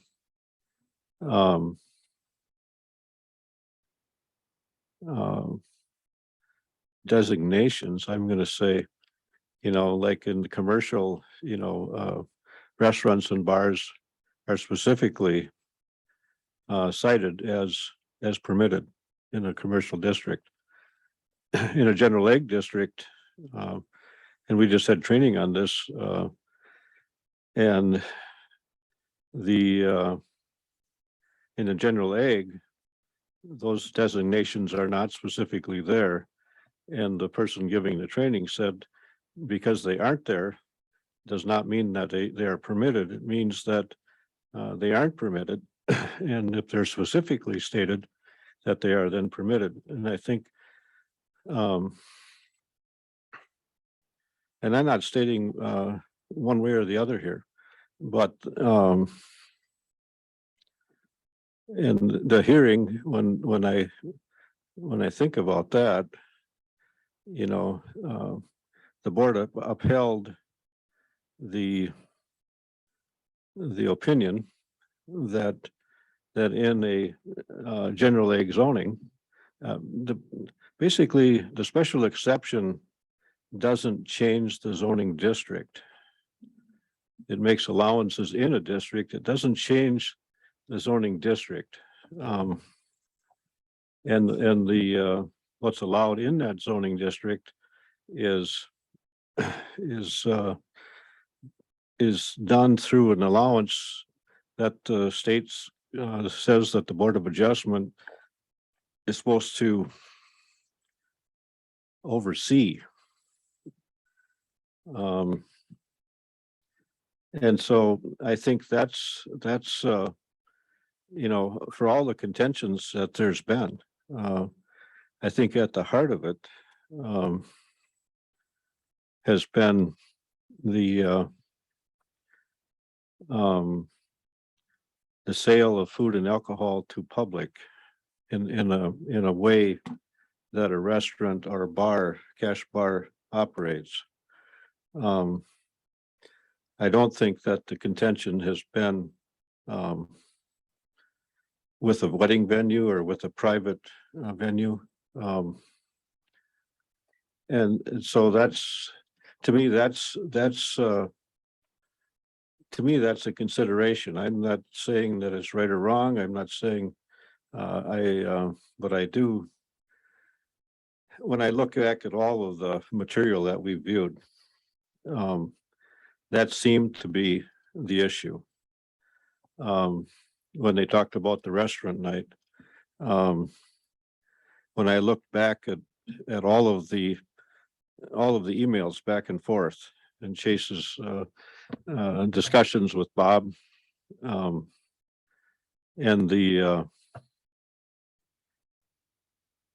and I think when I look back at it, and I don't know how the alcohol ATF ever got involved, but you know, we're just sitting here observing.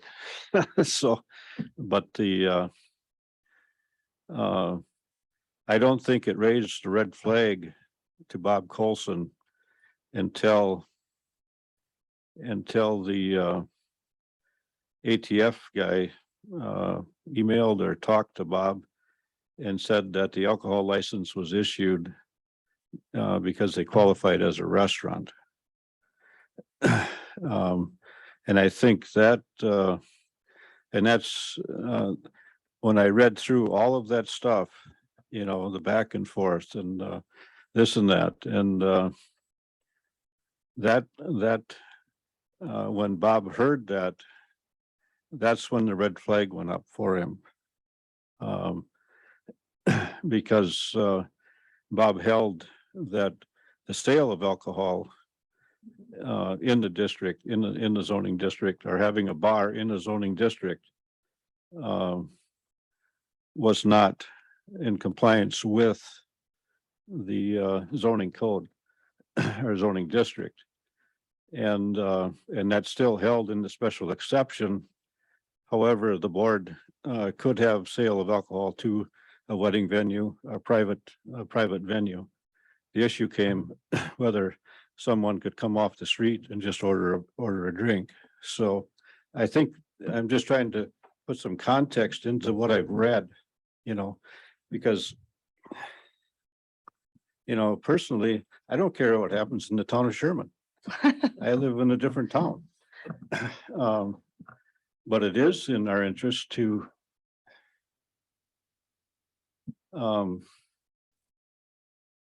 I don't think it's in the interest of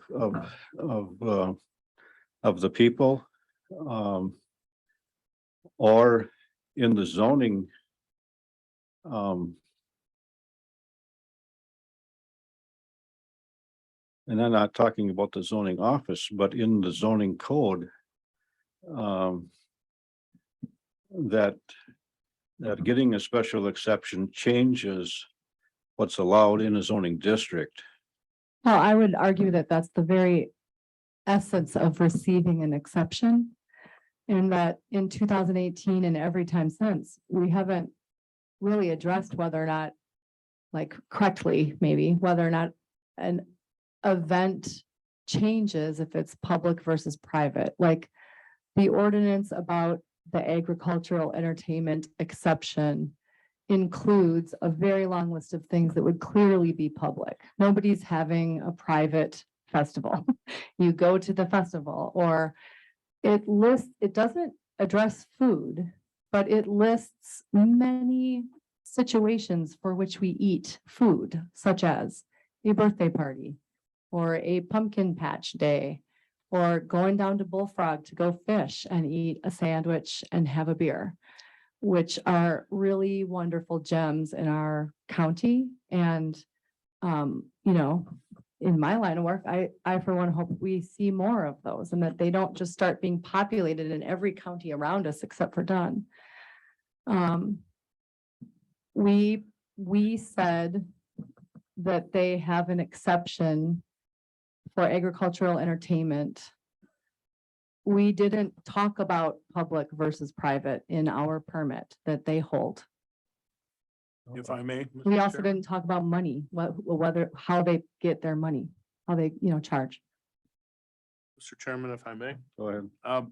I think this all boils down to food and booze, bottom line.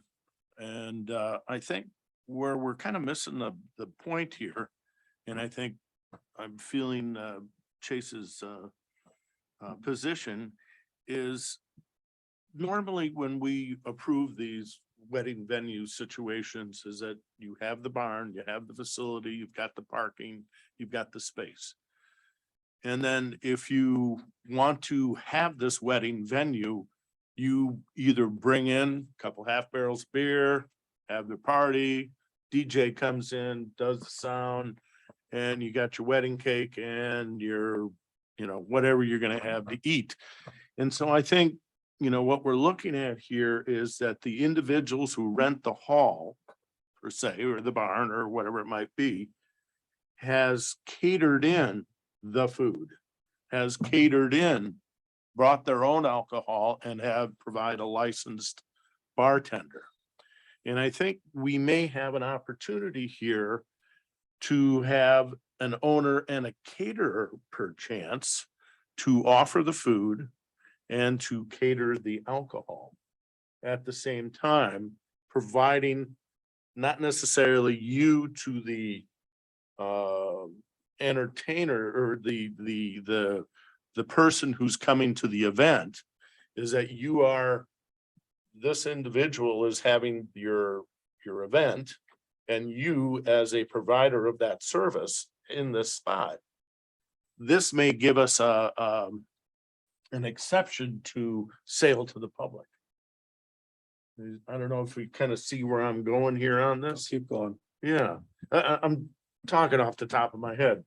What do you got there? Well, if I could, I mean, this special exemption is for agricultural entertainment, correct? Mhm, yeah.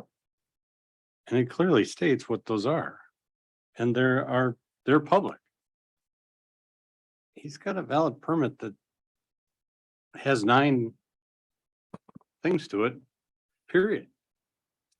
What is the? Oh.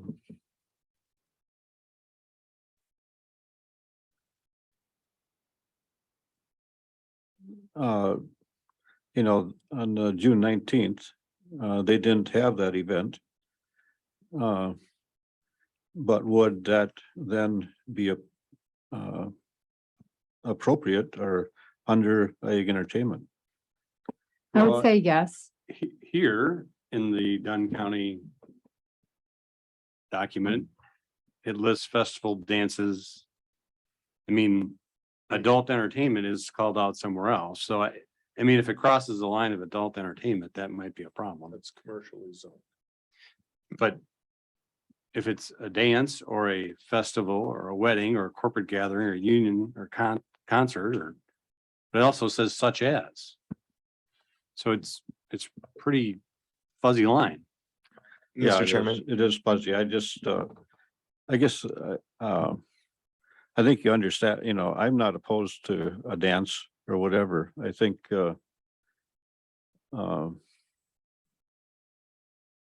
that's not my point, you know, go ahead. Thank you, Mr. Chairman. I guess I wanted to speak to a few different points. You might have guessed, but over the last year, I've read through a lot of case law. And a lot of times when courts are faced with a question that they don't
There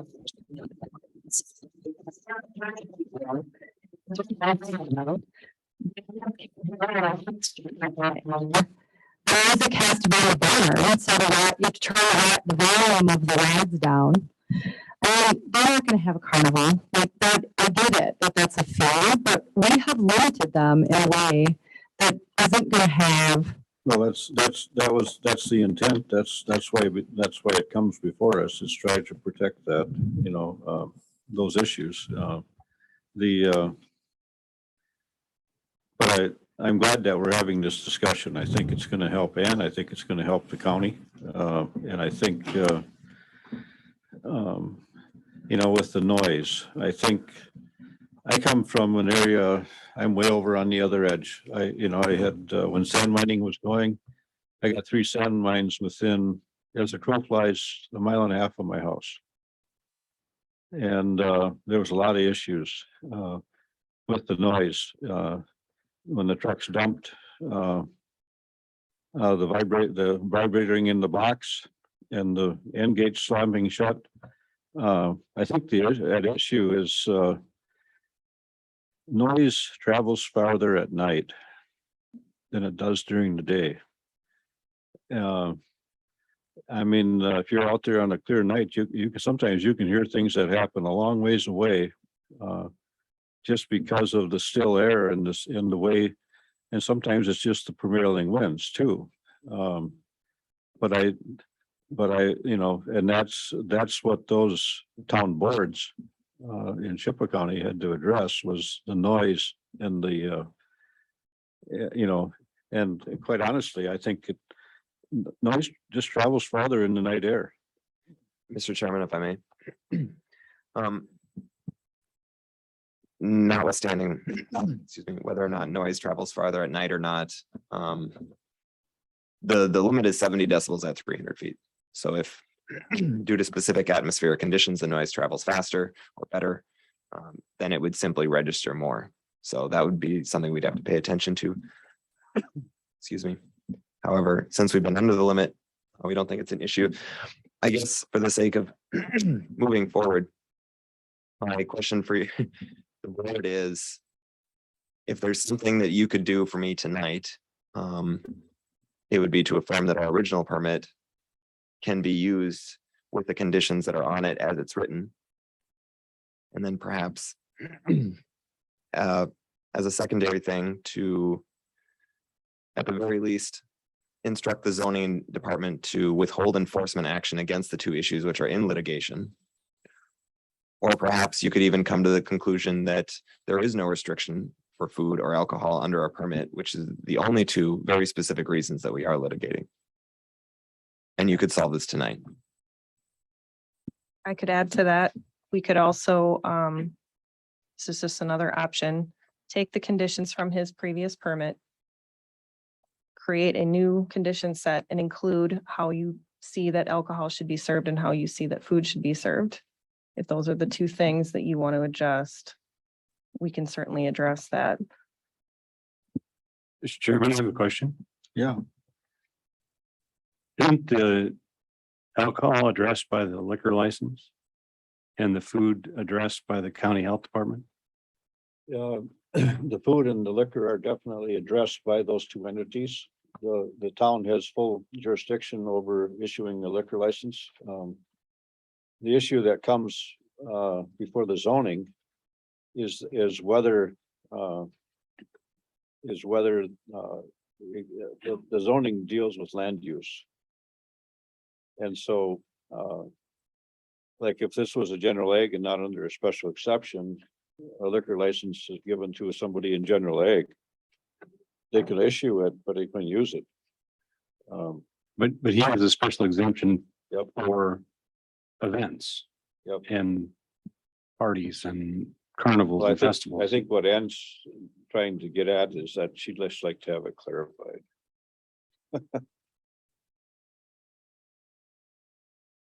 So you're asking us to clarify I'm that, not asking you to do anything. she's asking us to clarify the Dunn County zoning ordinance? That the special exception includes the sale of food and alcohol. That's what she's asking for. That's beyond our, The special exception does not allow for the sale of alcohol. The town of Sherman has allowed for it. Whereas the special exception allows the potters to entertain folks with their land. So I would be happy to make a motion to affirm the items that Chase and Ann just asked, but I'm so tired that I can't remember the exact words. So can Chase, Ellen, and make a suggestion again? The two items under litigation are, The sale of food and the sale of alcohol conducted under the special exception permit from 2018. so I can make a motion to affirm that the Potter's current special exception permit allows for the sale of food and alcohol if other jurisdictional requirements are met. Crystal, can I add maybe that it just doesn't deny it? We don't have the authority to, Sure. yeah, we aren't denying that. Special exception permit. What do you think? Does not deny from selling.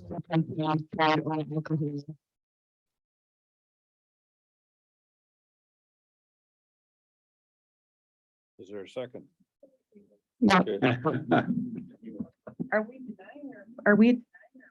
Are we denying or approving this current request?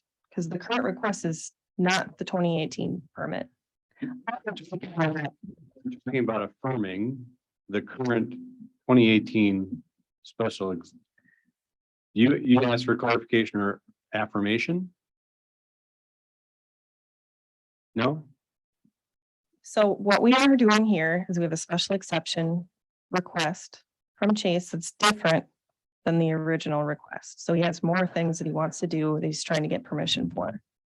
So what's on the table right now is approving or denying that request.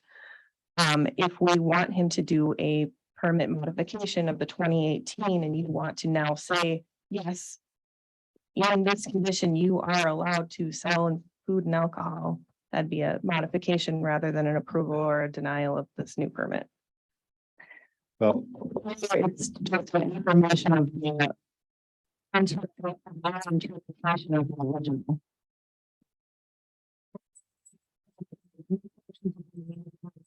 And special exception request and affirm that the original 2018 special exception as stated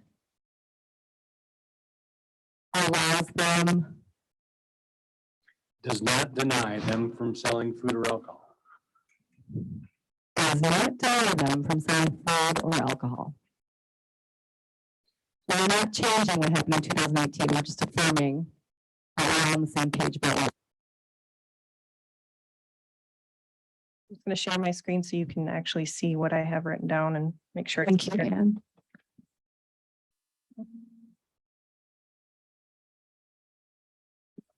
Good job, Crystal.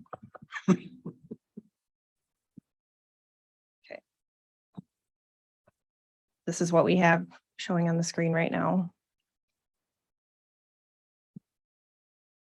So I make a motion to deny the Potter's current special exception request and to affirm that the original 2018. Yeah, Do you want to say in there, Crystal, about that it's agricultural entertainment and just the word, I mean, do we need to restate the words that are in the Dunn County zoning? the original motion in 2018. At the beginning of it, wasn't on the screen earlier. The beginning of the motion itself was to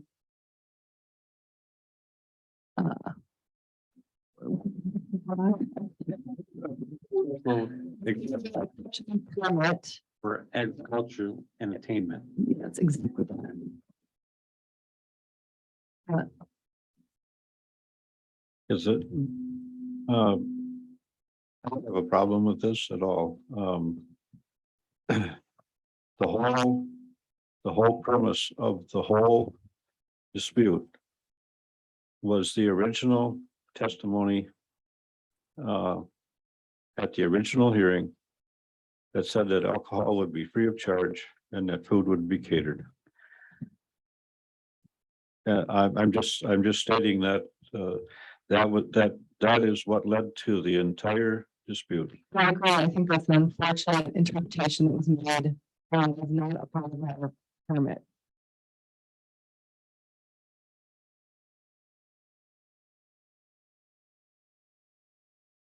How could we entertain that? I don't know. I'm just stating it for the record that that is what caused all of the transactions that have occurred. The zoning administrator, I don't know, I never talked to Bob about it, but I think the testimony that was given at the original hearing said that food and alcohol would be, or food would be catered and alcohol would be free of charge. And that's kind of the standard for, at least for wedding venues. I've been to a couple in 2 different counties, but I just think that should be part of the record that was, you know, there's this, I guess some of the narrative that we've heard, it sounds like the zoning administrator is picking on these people. And I don't think that that's been the case. The zoning administration was going back to the testimony and to the original testimony and permit, and they considered it their obligation to hold that in to hold that if you want to hold it sacred. And so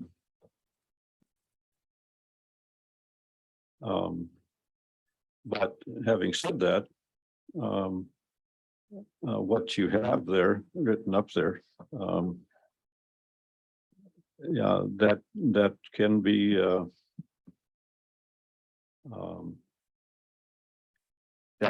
the interpretation of the board at this time. I'll second that, Mr. Chairman. You read it out loud again.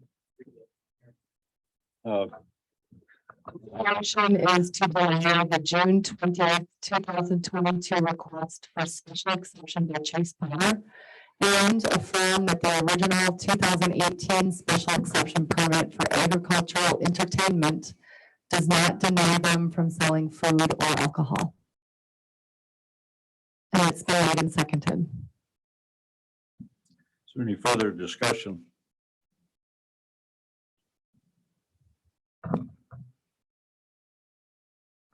I think this is where we want to go. Well, that's what we're here for. Do we need to restate those 9 things at all to clarify? I mean, those 9. No, those are already Brought there. in there from the special exception. Okay, so that's all covered. Those 9 all things covered. still stand, still protect the community Mhm. from noise and the odor and other items. Light. Yeah. Is it correct to interpret that the such as uses listed under agricultural entertainment should also be included as part of the special exception permit?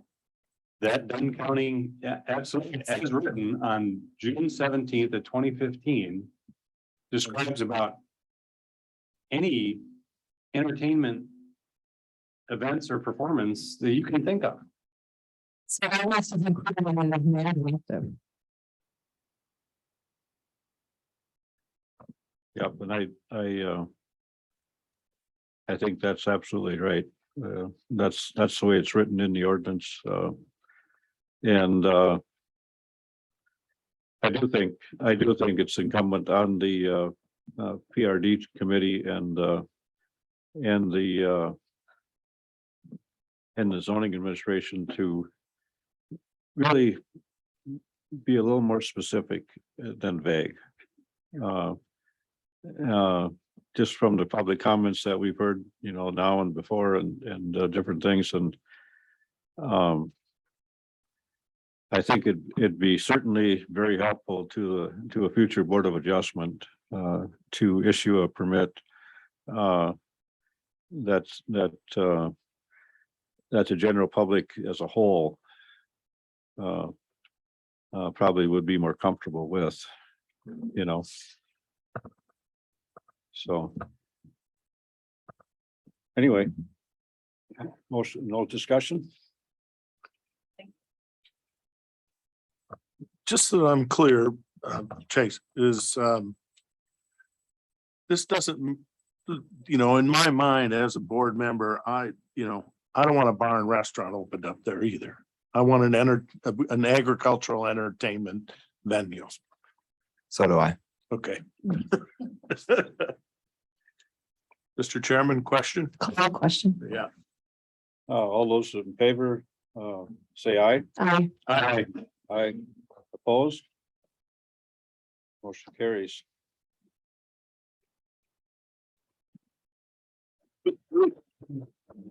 Yeah.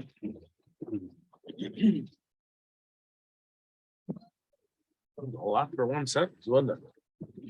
Well, yeah,